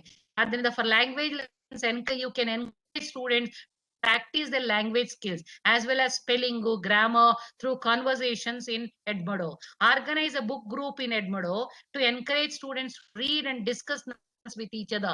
Language lovers and now learners language ಲರ್ನರ್ಸ್ಗೆ ಈ ಒಂದು ಟಾಸ್ಕ್ ಅನ್ನ ಕೊಡಬಹುದು ಅಂತ. ಮಾಡೋದ್ರ ಬಗ್ಗೆನೇ ಇನ್ನೂ ಒಂದು ಸ್ವಲ್ಪನೇ ಜಾಸ್ತಿ ಇದೆ. ಮೋಸ್ಟ್ಲಿ ಅದನ್ನ ನಾನು ಹೆಚ್ಚಿನದಾಗಿ ನೆಕ್ಸ್ಟ್ ತರಗತಿಯಲ್ಲಿ ಯಾವಾಗ್ಲಾರು ಯಾರಿಗೆ ಇಂಟ್ರೆಸ್ಟ್ ಇದೆಯೋ ಅವ್ರಿಗೆ ಕೊಡ್ಬೋದು. ಮ್ಯೂರಲ್ ಬೋರ್ಡ್ ಬಗ್ಗೆ ಹೇಳ್ತಾ ಇದೆ. ಮತ್ತೆ ಲೇಬಲಿಂಗ್, ಇದರಲ್ಲಿ ಒಂದು ಪಾರ್ಟ್ಸ್ ನ ಲೇಬಲ್ ಮಾಡ್ತೀವಲ್ಲ, ಆ ಪಾರ್ಟ್ಸ್ ನೆಲ್ಲ ಲೇಬಲ್ ಮಾಡೋದಕ್ಕೆ ಈ ಮ್ಯೂರಲ್ ಬೋರ್ಡ್ ಅಲ್ಲಿ, ಅದ್ರ ವೈಟ್ ಬೋರ್ಡ್ ಅಲ್ಲಂತೂ ಎಷ್ಟ್ ಚೆನ್ನಾಗಿ ಉಪಯೋಗ ಆಗುತ್ತೆ. ಆ 3D ಇದೆಯಲ್ಲ, ಆ 3D ಒಂದು ಇದನ್ನ ಅವಕಾಶ ಇಲ್ಲಿದೆ. ಆ ರೂಪರೇಖೆಯನ್ನ ನಾವು ಆ 3D ರೂಪರೇಖೆಯನ್ನು ರಚಿಸೋದಕ್ಕೆ, ಆಮೇಲೆ ಆಯಾ ಸ್ಥಾನಗಳಲ್ಲಿರುವಂತ ಅಂಶಗಳನ್ನ ಅಲ್ಲಿ ಭರ್ತಿ ಮಾಡೋಕೆ ಇದಕ್ಕೆ ತುಂಬಾ ಉಪಯೋಗ ಆಗುತ್ತೆ. It can be use to make a periodic table also, where teacher can create 3D outline and ask students to fill in the elements in the respective positions ಅಂತ ಹೇಳುತ್ತದು. ಅದರಂತೂ ಮ್ಯೂರಲ್ ಬೋರ್ಡ್ ಅಂತೂ ಎಷ್ಟು ಒಳ್ಳೆ ಫೀಚರ್ಸ್ ಇದೆ ಅಂದ್ರೆ ಅಷ್ಟು ಒಳ್ಳೆ feature ಇದೆ. ನೋಡಿ, ಇಲ್ಲಿ ಒಂದ್ ಸಣ್ಣ ಮೆಷಿನ್ ಕೊಟ್ಟಿದ್ದೀನಿ. ನಾವು ಟೀಚರ್ಸ್ ಇದನ್ನ ಪಾಠ ಮಾಡ್ಬೋದು. ಇವೆಲ್ಲ ಲೇಬಲ್ ಎಲ್ಲ ಮಾಡಿ ಎಲ್ಲಾನು ಆದ್ಮೇಲೆ ಏನ್ ಮಾಡ್ಬೋದಪ್ಪ ಅಂತ ಹೇಳಿದ್ರೆ, ನಾವು we can erase the labels and ask the students to label it. Each student will have to label 2 parts. ಆಮೇಲೆ ಇನ್ ಮಿಕ್ಕಿದವ್ರಿಗೂ ಬೇರೆ ಬೇರೆ ಲೇಬಲ್ ಮಾಡ್ಕೋತಾ ಹೋಗ್ಬೇಕಾಗುತ್ತೆ. ಅವ್ರು ಮಾಡಿದ್ದನ್ನೇ ಮತ್ತೆ ಲೇಬಲ್ ಮಾಡಬಾರ್ದು ಅಂತ. ಆತರ ಇನ್ಸ್ಟ್ರಕ್ಷನ್ ಕೊಟ್ರೆ ಈ ಮ್ಯೂರಲ್ ಇಂಟರಾಕ್ಟಿವ್ ಬೋರ್ಡ್ ಅಲ್ಲಿ ನಿಜವಾಗ್ಲೂ ಎಲ್ಲ ವಿದ್ಯಾರ್ಥಿಗಳನ್ನು ಸಹ ನಾವು ಇನ್ವಾಲ್ವ್ ಮಾಡ್ಕೋಬಹುದು ಅಂತ ಅನ್ನಿಸ್ತು. ಇದು ಎಂಜಿನಿಯರಿಂಗ್ ಲೆವೆಲ್ ಅಲ್ಲೂ ಇದು ತುಂಬಾ ಚೆನ್ನಾಗಿ ಉಪಯೋಗ ಆಗುತ್ತೆ ಅಂತ ಅನ್ನಿಸ್ತು. ಆಮೇಲೆ ಗೇಮಿಂಗ್ ಟೂಲ್ಸ್, ಕುಹೂತು, ಸಾಕ್ರೆಟಿವ್ ಅಂತ ಹೇಳ್ತೀನಿ. ಸಾಕ್ರೆಟಿವ್ ಸ್ಪೀಕ್ಸ್ ಅಬೌಟ್ ಇದು ಕ್ವಿಜ್. ನಮ್ಗೆ ಸಾಕ್ರೆಟಿಸ್ ಬಗ್ಗೆ ಗೊತ್ತೇ ಇದೆ. ಅವರು ಡೈಲೆಕ್ಟಿಕ್ ಮೆಥಡ್ ಅನ್ನೋದು ಕೊಟ್ಟಿದ್ದಾರೆ ನಮ್ಗೆ ಕಾಣಿಕೆಯಾಗಿ. ಆದ್ರಿಂದ ಅದರ ಆಧಾರದ ಮೇಲೆ ರಚನೆ ಆಗಿರೋದು ಇದು. ಇಲ್ಲಿ ಒಂದು ರೋಮಾಂಚಕ ಆಟಗಳನ್ನ ನಾವು ಇಲ್ಲಿ ಕಾಣಬಹುದು. ಆ ಆಟಗಳ ಮುಖಾಂತರ ನಾವು ಅದರಲ್ಲೂ ಸ್ಪೆಷಲಿ ಇದು ಮ್ಯಾಥಮ್ಯಾಟಿಕ್ಸ್ ನಾವು ಕಲಿಯೋದಕ್ಕೆ ತುಂಬಾ ಉಪಯೋಗ ಆಗುತ್ತೆ ಅಂತ. It helps us to create exciting games to make our students very thing. What is it? I mean make them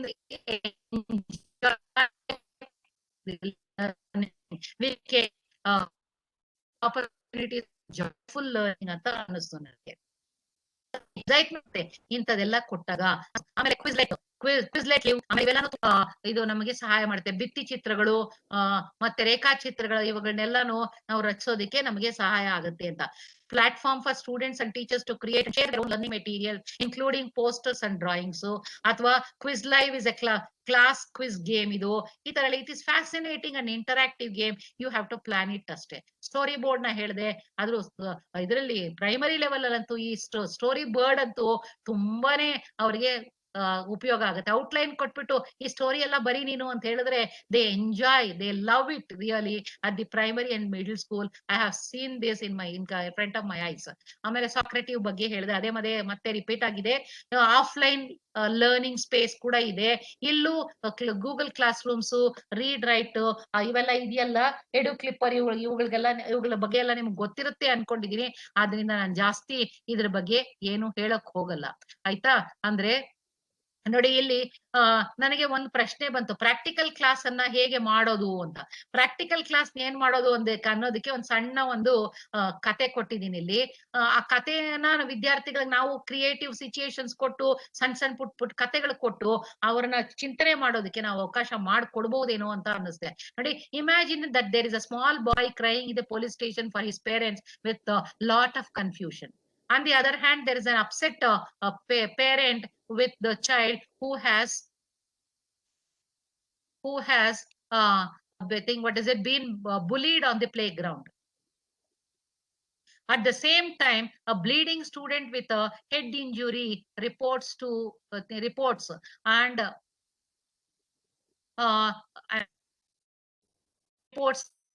the cares of the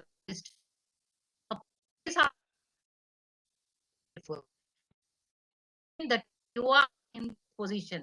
Now you tell me, how do you solve such a kind of situation? So psychological situation. Adna, instead of offering how to do it, ask them to think what is it use, ಏನದು ಬೇರೆ skills ನ ಉಪಯೋಗಿಸಿ ನಿಮಗೆ ಏನ್ ಅನ್ಸುತ್ತೆ ಅಂತ ಹೇಳಿ ಅವರಲ್ಲಿ ಇಮ್ಯಾಜಿನೇಟಿಂಗ್ ಪವರ್ ಅನ್ನ, ಆ ಸ್ಕಿಲ್ ಅನ್ನ ಡೆವಲಪ್ ಮಾಡಬಹುದು, ಇನೋವೇಟಿವ್ ಸ್ಕಿಲ್ಸ್ ನ ಡೆವಲಪ್ ಮಾಡ್ಕೊಳ್ಳೋಕೆ ಸಾಧ್ಯ ಆಗುತ್ತೆ ಅಂತ ಅನ್ನಿಸ್ತು ನನಗೆ. Use thinking skills to determine how you will prioritize your attention. What factor solving the ರೀತಿಯಲ್ಲಿ ಇನ್ಸ್ಟ್ರಕ್ಷನ್ಸ್ ನ ಕೊಟ್ಟು ಅವರಿಗೆ ಯೋಚನೆ ಮಾಡೋದಕ್ಕೆ ನಾವು ಅವಕಾಶ ಮಾಡ್ಕೊಡ್ಬೋದು ಅಂತ. ಇವಾಗ ಇದಕ್ಕೆ how to teach practical class, psychology ಆಗಿರ್ಬೋದು, ಟೆಕ್ನಿಕಲ್ ಆಗಿರ್ಬೋದು, ಮೆಡಿಕಲ್ ಆಗಿರ್ಬೋದು, ಎಲ್ಲಾ ಟೂಲ್ಸ್ ಇನ್ಸ್ಟ್ರೂಮೆಂಟ್ಸ್ ನ ಇಟ್ಕೊಂಡು ನಾವು ಡೆಮಾನ್ಸ್ಟ್ರೇಷನ್ ಕೊಡಬಹುದು. ಇಲ್ದಾರೆ ಇವಾಗ ವರ್ಚುವಲ್ ಡೆಮೋಸ್ ಬೇಕಾದಷ್ಟಿದಾವೆ, ಅದನ್ನ ಉಪಯೋಗಿಸ್ಕೋಬಹುದು. ಒಂದೇ ಒಂದು ಎಕ್ಸಾಂಪಲ್ khanacademy.com ಅಂತ ಕೊಟ್ಟಿದ್ದೀನಿ. ಆಮೇಲೆ ಪರೀಕ್ಷೆ ಮಾಡ್ಬೇಕು ಅವ್ರನ್ನ ಮುಂದಕ್ಕೆ ಅಂದ್ರೆ ಆ ವಿಡಿಯೋ ಮೋಡ್ ನ ಬಳಸಿ ಅದರಿಂದಲೂ ಸಹ ನಾವು ಪರೀಕ್ಷೆ ಮಾಡ್ಬೋದು. ಡಿಸ್ಟರ್ಬ್ ಆಗ್ತಿದ್ಯಾ? ಕ್ಲಿಯರ್ ಆಗಿದ್ಯಾ ಉಮೇಶ್ ಅವರೇ? ಇವಾಗ ಕೇಳಿಸ್ತಾ ಇದೆ, ತೊಂದ್ರೆ ಇಲ್ಲ. ಮಧ್ಯ ಒಂಚೂರು ತೊಂದ್ರೆ ಇಲ್ಲ, ಹೇಳಿ. ಪವರ್ ಸ್ವಿಚ್ ಆಫ್ ಆಗಿ ಆನ್ ಆಯ್ತು ಅದ್ರಿಂದ. ಓಕೆ, ಇದಕ್ಕೆ ನೋಡಿ ಪರೀಕ್ಷೆನೂ ಮಾಡ್ಬೋದು. ನಿಮ್ಮ ಇನ್ಸ್ಟ್ರಕ್ಷನ್ಸ್ ನಿಂದ ಟೈಮು, ಪ್ಲೇಸ್, ಟಾಸ್ಕ್ ಅನ್ನ ಸ್ಫುಟವಾಗಿ ತಿಳಿಸಿ ಹೇಳ್ಬೇಕು. ಆಮೇಲೆ ವಿಡಿಯೋ ಆಫ್ ಮಾಡದೆ ಇಷ್ಟು ನಿಮಿಷದಲ್ಲಿ ನಾವು ಅವ್ರನ್ನೆಲ್ಲ ನಮ್ಮ ವಿಡಿಯೋ ಮುಂದೆ ಇಟ್ಕೋಬೇಕು. ಇಟ್ಕೊಂಡು ನೀವು ಇಷ್ಟು ನಿಮಿಷ ಕೊಡ್ತಾ ಇದ್ದೀನಿ, ಇಷ್ಟು ನಿಮಿಷದೊಳಗಡೆ ನಿಮ್ ಕೆಲಸ ಮಾಡ್ಬೇಕು, ನಾನು ಇಲ್ಲಿಂದ ಮಾನಿಟರ್ ಮಾಡ್ತಾ ಇರ್ತೀನಿ. ನಿಮಗೆ more than the end point, your process is very very important. Every step, every thing what is it step in the process counts a lot ಅಂತ ಇನ್ಸ್ಟ್ರಕ್ಷನ್ ಕೊಡ್ಬೇಕು. ನಾವು ಪ್ರತಿಯೊಂದು SOP ಅಂತೀವಲ್ಲ, ಸ್ಟ್ಯಾಂಡರ್ಡೈಸ್ ಆಪರೇಟಿಂಗ್ ಸಿಸ್ಟಮ್, ಇದನ್ನ ready ಮಾಡ್ಕೊಂಡಿರ್ಬೇಕಾಗುತ್ತೆ. ಆಮೇಲೆ ಇಲ್ಲಿ ಅವನ್ನ ಅಸೆಸ್ ಮಾಡಕ್ಕೆ 3 ಅಥವಾ 5 ಅಥವಾ 7 ಸ್ಕೇಲ್ಸ್ ನ ಯಾವ್ದಾದ್ರು ನಮಗೆ ಆ ರೂಬ್ರಿಕ್ಸ್ ಅಲ್ಲಿ ಬಳಸ್ಕೊಳ್ಳೋದಕ್ಕೆ ನಾವು ಪ್ರಯತ್ನ ಪಡ್ಬೇಕಾಗತ್ತೆ. ಈ ಎಲ್ಲ ವಿಚಾರಗಳನ್ನ ನಾವು ತಲೆಯಲ್ಲಿ ಇಟ್ಕೊಂಡು ನಾವೇನಾದ್ರೂ ನಮ್ಮದೇ ಆದ ಒಂದು ತಯಾರಿ ಅಥವಾ ಪ್ಲಾನಿಂಗ್ ಅನ್ನ ಸರಿಯಾದ ರೀತಿಯಲ್ಲಿ ಮಾಡ್ಕೊಂಡ್ರೆ, ಆನ್ಲೈನ್ ಆಗ್ಲಿ ಆಫ್ಲೈನ್ ಆಗ್ಲಿ, ನನ್ನ ಪ್ರಕಾರ ಎಲ್ಲ ವಿದ್ಯಾರ್ಥಿಗಳನ್ನು ನಾವು ನಮ್ಮ ಕಡೆ ಹಿಡಿದಿಟ್ಕೋಬಹುದೇನೋ ಅಂತ ಅನ್ಸುತ್ತೆ.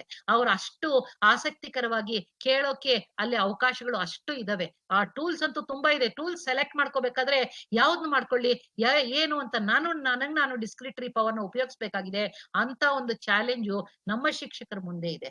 ಎಷ್ಟೊಂದು ಅವೈಲೇಬಲ್ ಇದೆ ಅಂದ್ರೆ ಅಷ್ಟು ಅವೈಲೇಬಲ್ ಟೂಲ್ಸ್ ಇದೆ. ನಾವು ನಮ್ಮ ಪಾಠಕ್ಕೆ ತಕ್ಕಂಗೆ ನಾವು ಅದನ್ನ ಉಪಯೋಗಿಸ್ಕೋಬೇಕಾಗತ್ತೆ.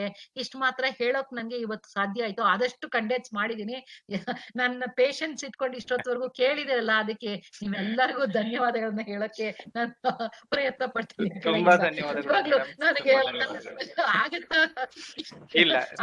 ಅಂತ ಯೋಚನೆ ಮಾಡ್ತಾ ಇದ್ದೀನಿ. ದಯವಿಟ್ಟು ಕ್ಷಮಿಸಿ, ನಿಮ್ಗೆ ಪ್ರೆಷರ್ ಹಾಕ್ತಾ ಇದ್ವಿ, ದಯವಿಟ್ಟು ಮುಗಿಸ್ಕೊಡಿ ಟೈಮ್ ಅಲ್ಲಿ ಅಂತ. ಬಟ್ ತುಂಬಾ ಚೆನ್ನಾಗಿ ಮುಗಿಸ್ಕೊಟ್ಟಿದ್ದೀರಾ.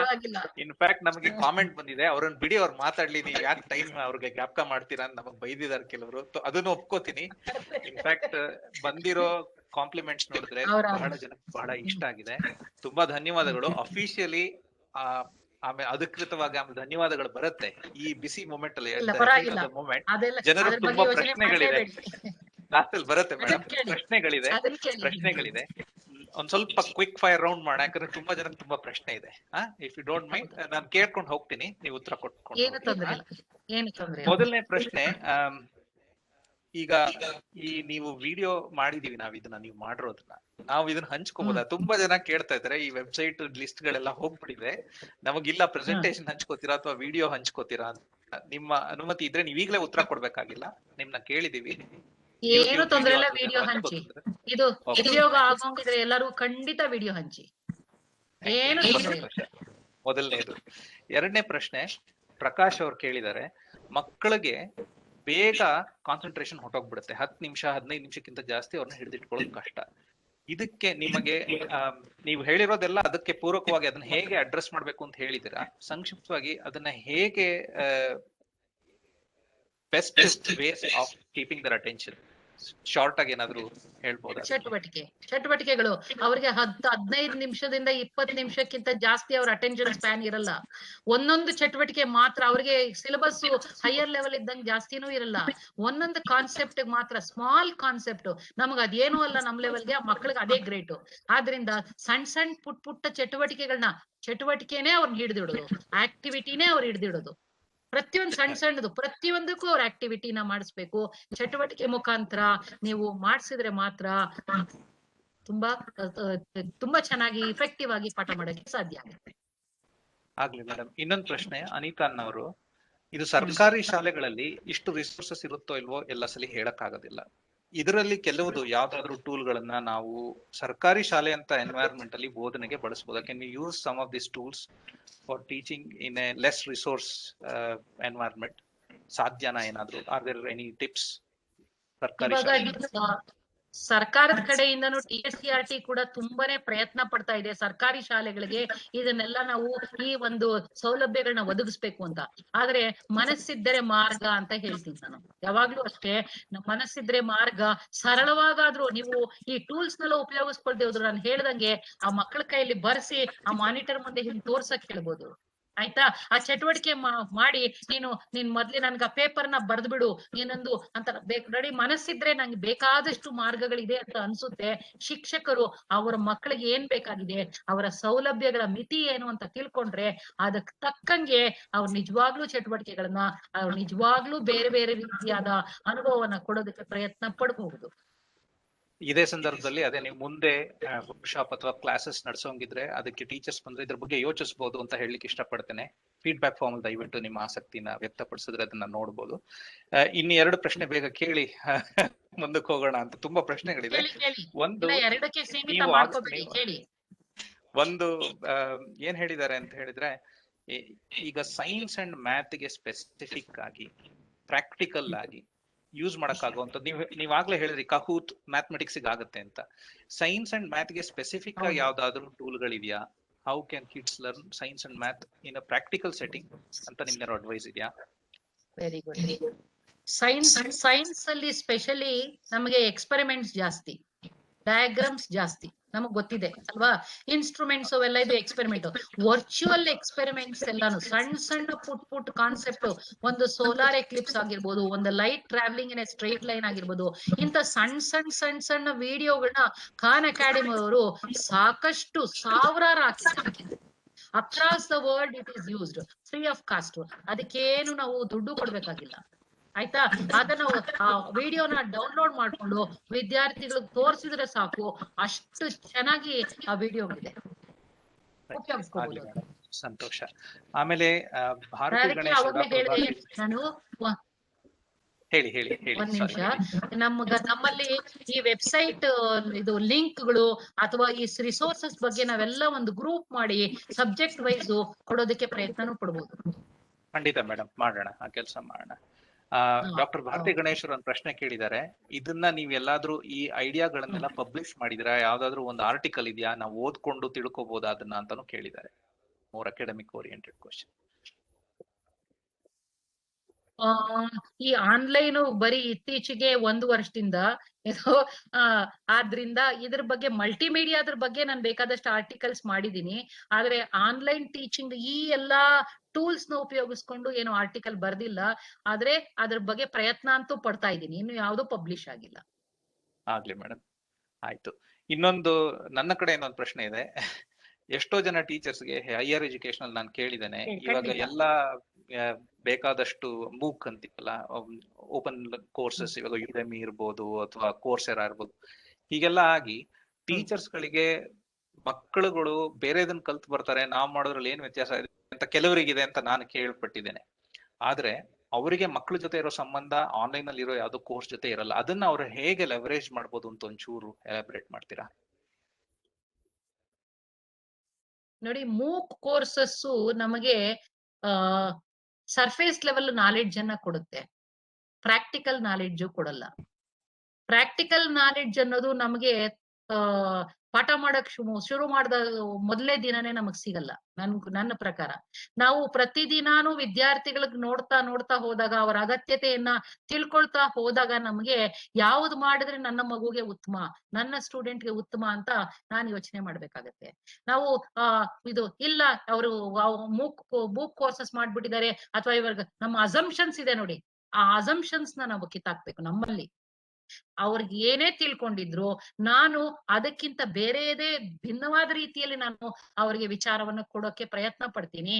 ಅವ್ರಿಗೆ ಆಸಕ್ತಿಯನ್ನ ಉಂಟು ಮಾಡ್ತೀನಿ, ಅವರ ಕುತೂಹಲವನ್ನ ಕೆರಳಿಸ್ತೀನಿ. ಇದು ಸಾಮಾನ್ಯವಾಗಿ ಕೆಲವು ವಿಚಾರಗಳು ಅವ್ರಿಗೆ ಗೊತ್ತಿರ್ಬೋದು, ಆದ್ರೆ ನಾನು ಅದಕ್ಕಿಂತ ಒಂದು ಮೇಲ್ಮಟ್ಟದ ವಿಚಾರವನ್ನ ನಾನು ಕೊಡ್ತೀನಿ. ಅವ್ರಿಗಿಂತ ಒಂದು ಭಿನ್ನವಾದ ಒಂದು ಸಿಚುಯೇಷನ್ ಕೊಡ್ತೀನಿ, ಅವ್ರಿಗೆ ಭಿನ್ನವಾದ ಒಂದು ಆಕ್ಟಿವಿಟಿ ಕೊಡ್ತೀನಿ, ನಾನು ಅದಕ್ಕೆ ಪ್ರಯತ್ನ ಪಡ್ತೀನಿ ಅಂತ ನಮ್ಮಲ್ಲಿ ಆ ಪ್ಯಾಷನ್ ಇರ್ಬೇಕು ಅಂತ ಅನ್ಸುತ್ತೆ ನನಗೆ. ನಮ್ಮಲ್ಲಿ ನಾವು ಯೋಚನೆ ಮಾಡ್ಬೇಕು. ನನ್ ಪಾಠ ಅಂದ್ರೆ I am sorry to use this words, bill and bell ಆಗಬಾರ್ದು. ನಾವು ಶಿಕ್ಷಕರು ಒಂದು ಇದು ನೋಬಲ್ ಪ್ರೊಫೆಷನ್ ಅಂತ ಯಾಕೆ ಅಂದಿದ್ದಾರೆ ಅಂತ ಹೇಳಿದ್ರೆ, ನಾವು 24 ಗಂಟೆನೂ ನಮ್ ಯೋಚನೆ ಮಾಡ್ತಾನೆ ಇರುತ್ತೆ. ಒಂದ್ ಸಣ್ಣ ಒಂದು ಈ ಮೌಸ್ ಅಂತ ಹೇಳ್ತೀವಿ ನಾವು, ಈ ಮೌಸ್ ಅನ್ನೋದಕ್ಕೆ ಯಾಕೆ ಇದಕ್ಕೆ ಮೌಸ್ ಅಂತ ಹೆಸರಿಟ್ರು? ನಾವೇ ಮೌಸ್ ಅನ್ಬಿಡ್ತೀವಿ, ಇದಕ್ಕೆ ಯಾಕೆ ಹೆಸರಿಟ್ರು?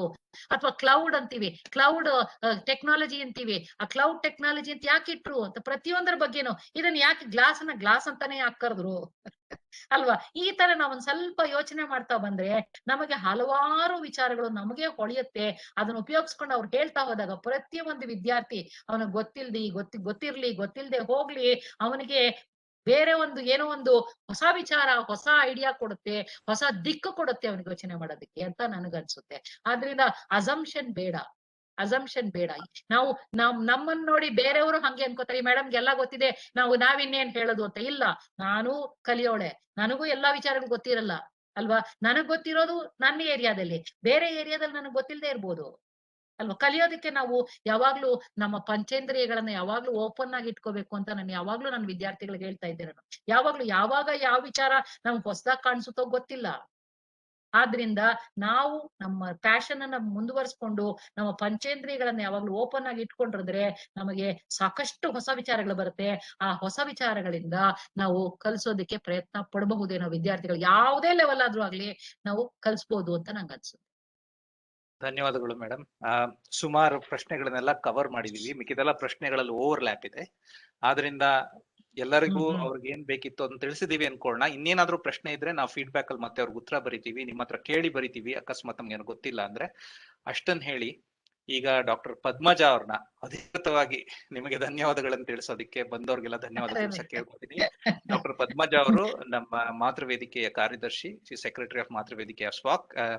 ಪದ್ಮಜಾ ಮೇಡಮ್, ದಯವಿಟ್ಟು ನೀವು ವಂದನಾರ್ಪಣೆ ಮಾಡಕ್ಕಾತ? ಕೇಳ್ತಾ ಇದೆ, ಹೇಳಿ, ಸ್ವಲ್ಪ ಜೋರಾಗಿ ಮಾತಾಡಿ. ಸರ್ವೇಭ್ಯೋ ನಮಃ. ಸೃಜನಶೀಲತೆಯೇ ಶಿಕ್ಷಣದ ಮಂತ್ರ ಎಂಬ ನುಡಿ ಪ್ರಸ್ತುತ ಪರಿಸ್ಥಿತಿಗೆ ಸಮಂಜಸವಾದುದು ಅಂದ್ರೆ ತಪ್ಪಾಗಲಾರದು. ಇಂದಿನ ಅಂತರ್ಜಾಲ ವಿಚಾರ ಸಾರಣಿಯಲ್ಲಿ ಕಲಿಯುವ ಆಸಕ್ತಿ ಶಿಕ್ಷಣದ ಶಕ್ತಿ ಆಗಬೇಕು ಎಂಬುದನ್ನ ಪರಿಣಾಮಕಾರಿ ಆನ್ಲೈನ್ ಬೋಧನೆ ಮತ್ತು ಕಲಿಕೆಗೆ ಪೂರಕ ಪರಿಕರಗಳು ಹಾಗೂ ತಂತ್ರಜ್ಞಾನಗಳು ಎಂಬ ವಿಶೇಷ ಶೀರ್ಷಿಕೆಯೊಂದಿಗೆ ಮಾಹಿತಿಯನ್ನ ನೀಡಿದ ಗಿರಿಜಾ ಎನ್ ಶ್ರೀನಿವಾಸಲು, ನಿರ್ದೇಶಕರು, ಗುಣಮಟ್ಟದ ಮೌಲ್ಯಮಾಪನ ಮತ್ತು ಕೌಶಲ್ಯಾಭಿವೃದ್ಧಿ ಕೇಂದ್ರ, new horizon educational institute, Bengaluru, ಇವರಿಗೆ ತುಂಬ ಹೃದಯದ ಧನ್ಯವಾದಗಳು.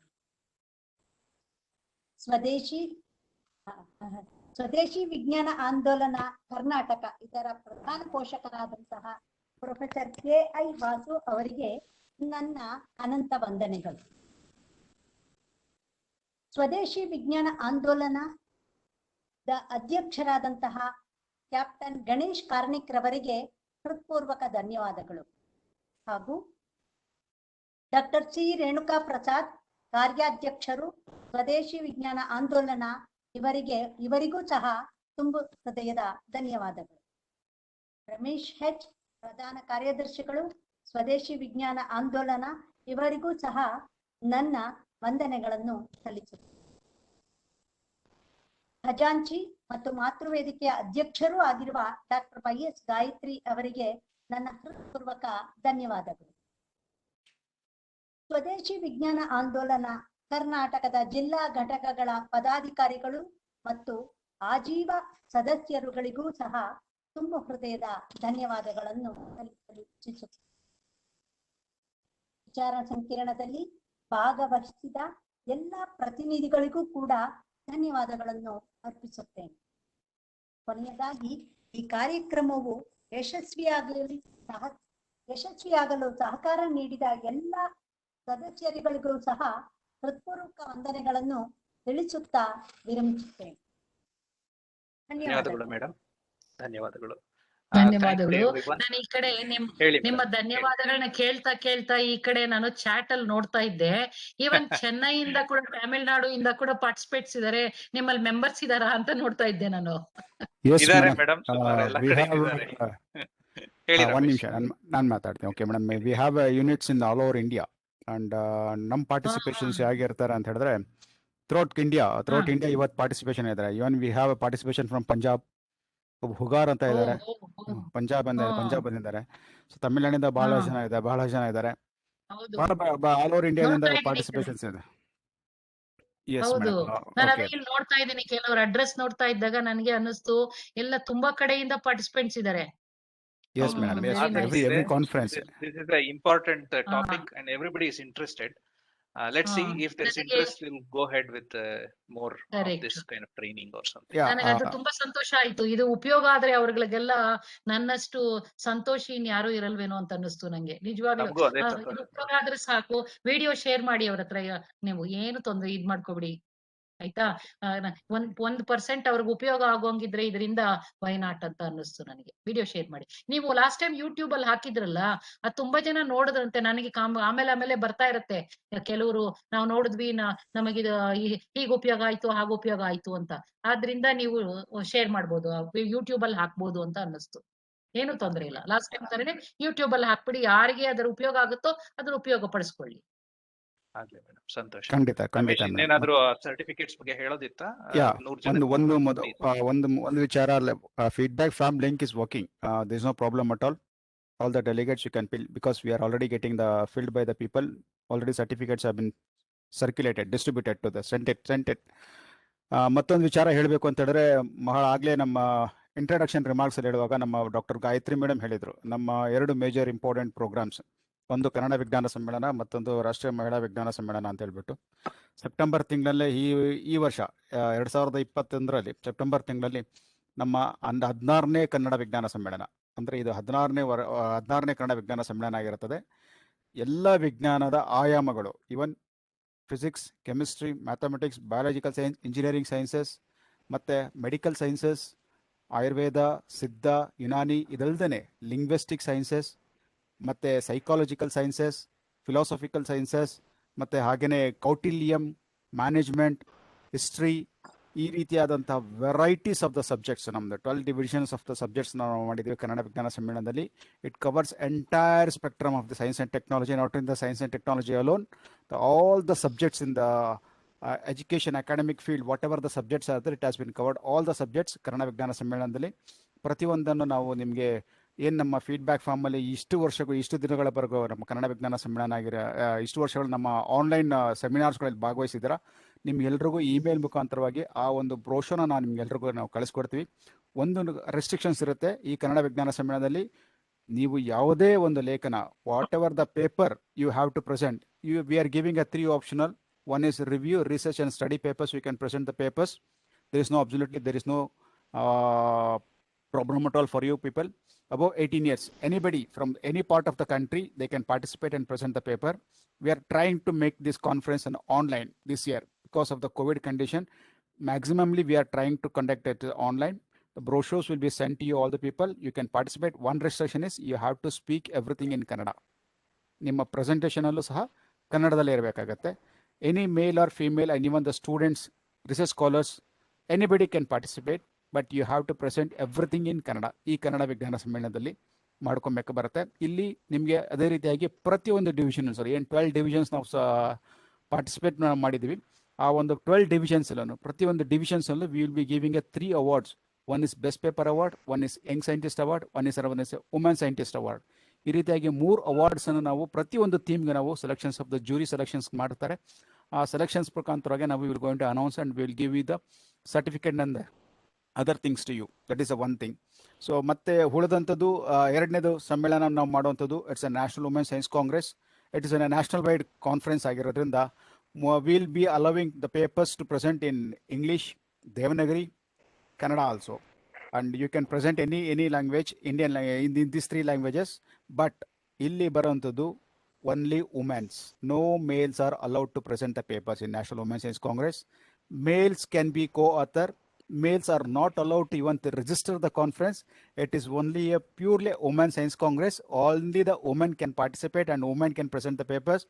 And even the students, women's, lady students also, women's girls also, they can participate and present the papers. This is the exclusively for Women's Science Congress what we used to conduct. We are already conducted 12 Women's Science Congress such these conferences, and the 13th version we'll be conducting in this year. It will be conducted in month of November.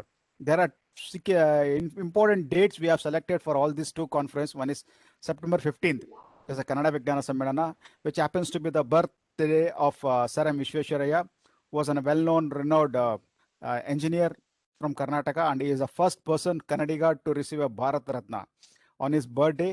That is one reason, first reason. Second reason is Swadeshi Vignana Andolana has started in September 15, 2004.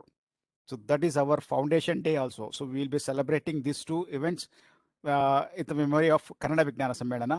ಈ ಕನ್ನಡ ವಿಜ್ಞಾನ ಸಮ್ಮೇಳನದಲ್ಲಿ we used to give 3 awards exclusively the people who has contributed from Karnataka, Kannadigas to the globally. One is Sir M. Visvesvaraya Vignana Award.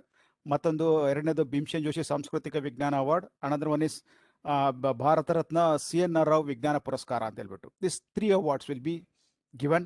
This will be selected by our executive committee. So far we have honored 43 eminent people from Karnataka, CNR Rao, Bhimsen Joshi, Gangubai Hangal, ಈ ರೀತಿಯಾಗಿ ಹಲವಾರು ಸೈಂಟಿಸ್ಟ್ಗಳು, even Veerendra Hegde ಅವರ R Narasimha, Roddam Narasimha, ತಮ್ಗೆಲ್ರಿಗೂ ಗೊತ್ತಿರುತ್ತೆ ಕೆಲವರು, ಈಗ recently ಅವರು he has passed away, Roddam Narasimha ಅವರಿಗೆ, VK ಆತ್ರೆ ಅವರಿಗೆ, ಈ ರೀತಿಯಾದಂಥ ಬಹಳಷ್ಟು, V Prakash, somebody probably you may be knowing that if you go to the food technology ಅಂತ ಇದರಲ್ಲಿ ಮಾಡಿದಾಗ ನಿಮಗೆ CFTR ಡೈರೆಕ್ಟರ್ ಆಗಿದ್ದು ವಿ ಪ್ರಕಾಶ್, ಇನ್ನೆಲ್ಲ ಡೈರೆಕ್ಟರ್ ಆಗಿದ್ದಂಥವ್ರು. ಮತ್ತು ತಮ್ಗೆಲ್ರಿಗೂ ಒಂದು ವಿಚಾರ ಹೇಳಬೇಕು ಅಂತ ಹೇಳಿದ್ರೆ, Drishti, all you people be knowing that Drishti, what is Drishti ಅಂತ ಹೇಳ್ಬಿಟ್ಟು, ಇದು ಒಂದು ಶುಭ ಅಂತ ಹೇಳ್ಬಿಟ್ಟು, ಡಾಕ್ಟರ್ ವಿ ಶುಭ ಅಂತ ಹೇಳ್ಬಿಟ್ಟು, she is a wonderful scientist, renowned scientist from Karnataka. ಇವತ್ತಿನ ದಿವಸ ನಮ್ಮ ಆಲ್ ಓವರ್ ದ ಇಂಡಿಯಾದಲ್ಲಿರುವಂಥ ಎಲ್ಲ ಏರ್ಪೋರ್ಟ್ನಲ್ಲಿ ಬಳಸ್ತಾ ಇರುವಂತಹ ಒಂದು ಲ್ಯಾಂಡಿಂಗ್ ಅಂಡ್ ಟೇಕ್ ಆಫ್ ಫ್ಲೈಟ್ನ ನಾವು ಮಾಡಬೇಕು ಅಂತ ಹೇಳಿದ್ರೆ, ದಿಸ್ ಇಸ್ ದ ಸಾಫ್ಟ್ವೇರ್, ದೃಷ್ಟಿ is the software which is helping. ನಮಗೆಲ್ಲ ಮೊದಲು ಹಲವಾರು ಫ್ಲೈಟ್ ಕ್ರಾಶಸ್ ನಿಮಗೆ ಕೇಳ್ತಾ ಇದ್ದೋ, ಬಟ್ ಇವತ್ತು ಆಗ್ತಾ ಇಲ್ಲ. ಇದಕ್ಕೆ ಕಾರಣ ಈ ದೃಷ್ಟಿ ಸಾಫ್ಟ್ವೇರ್. ಇದನ್ನ ಮಾಡಿದಂಥವ್ರು ಶುಭ ಅಂತ ಹೇಳ್ಬಿಟ್ಟು ನಮ್ಮ ಕರ್ನಾಟಕದವರೇ, ಬೆಂಗಳೂರಿನವರೇ.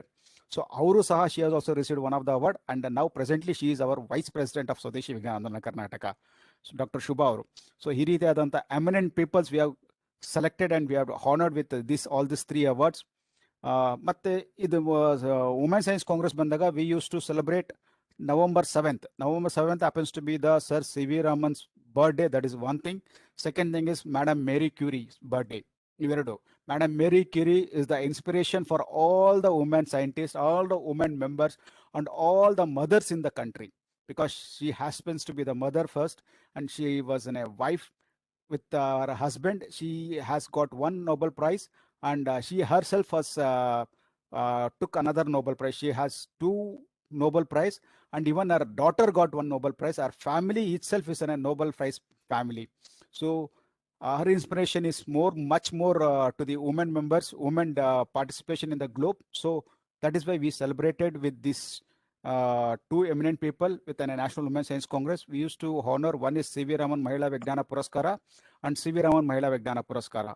But these two Puraskaras will be given to only the exclusively women's from the across the country, all over the country. We will select the members and we will award these people.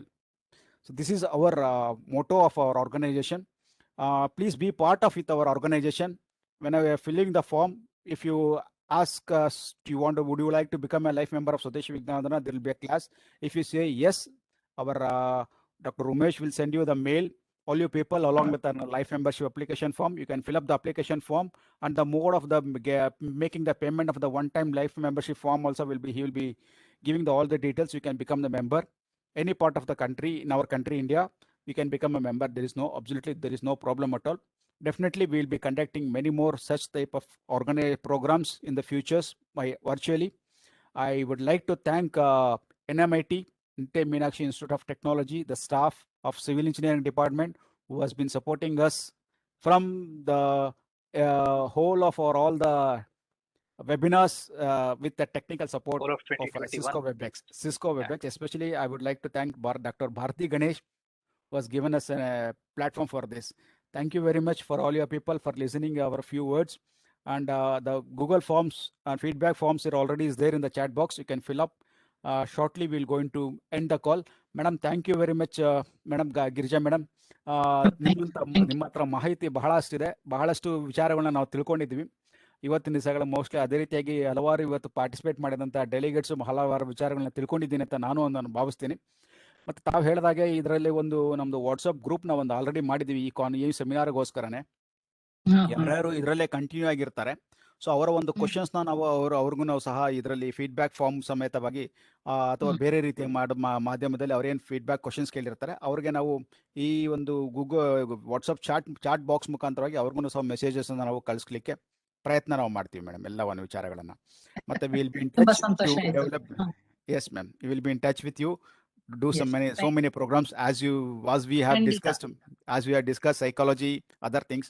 Yes, ಬಹಳಷ್ಟು ಜನ ಕೆಲವರು ಕೇಳಿದ್ರಿ questions ನ ಈ ರೀತಿಯಾಗಿ mathematics ಅಲ್ಲಿ ಮಾಡುವಂತದ್ದು ಅಂತ ಹೇಳ್ಬಿಟ್ಟು. Definitely there is one Dr. Vasant Barve ಅಂತ ಇದ್ದಾರೆ. Is an retired engineering college principal from Nasik. He is our member. I will request him to give one talk about this. ನೀವೇನು ಇವತ್ತು ನೀವು ಹೇಳ್ತಾ ಇದ್ರಿ, ಕೆಲವರು ಕೇಳ್ತಾ ಇದ್ರಿ ಇಂಜಿನಿಯರಿಂಗ್ ಸೈನ್ಸಸ್ ನಲ್ಲಿ ನಾವು ಮ್ಯಾಥಮೆಟಿಕ್ಸ್ ನ ಇವನ್ನೆಲ್ಲವನ್ನು ಡ್ರಾಯಿಂಗ್ ಮುಖಾಂತರವಾಗಿ ನಾವು ಮಾಡ್ಬೋದು ಅಂತ ಹೇಳ್ಬೇಡ. Is expert in that. So I'll ask him to give one talk. You all people, all the listeners who are there, definitely you can listen to that also. We could make it part of the series, Ramesh. Online learning and teaching. We are session online learning teaching. It's a part we of could that make also. one of that. Yes. Yeah, definitely, doctor. Thank you. Yes, thanks, thank Ramesh. you very much. Thanks, Ramesh, for updating everyone. ಎಲ್ಲರಿಗೂ ನಮಸ್ಕಾರ. ಇಷ್ಟೊತ್ತು ಇದ್ದಾರೆ, ಇನ್ನೂ 95 ಜನ ಇದ್ದಾರೆ. ನಾವು ಕಾಲ್ end ಮಾಡೋವರೆಗೂ ನಾವು ಮಾತಾಡೋದು ಕೇಳಿಸ್ಕೋತಾರೆ, ನಮಗೂ ಸಂತೋಷ. ಆದ್ರೆ ಒಂದು ಟೈಮ್ ಅಲ್ಲಿ ಎಲ್ಲರಿಗೂ ಮೇಡಮ್ ನಾವು ಬಿಡುಗಡೆ ಮಾಡ್ಬೇಕಾಗತ್ತೆ ಅನ್ಕೋತೀನಿ.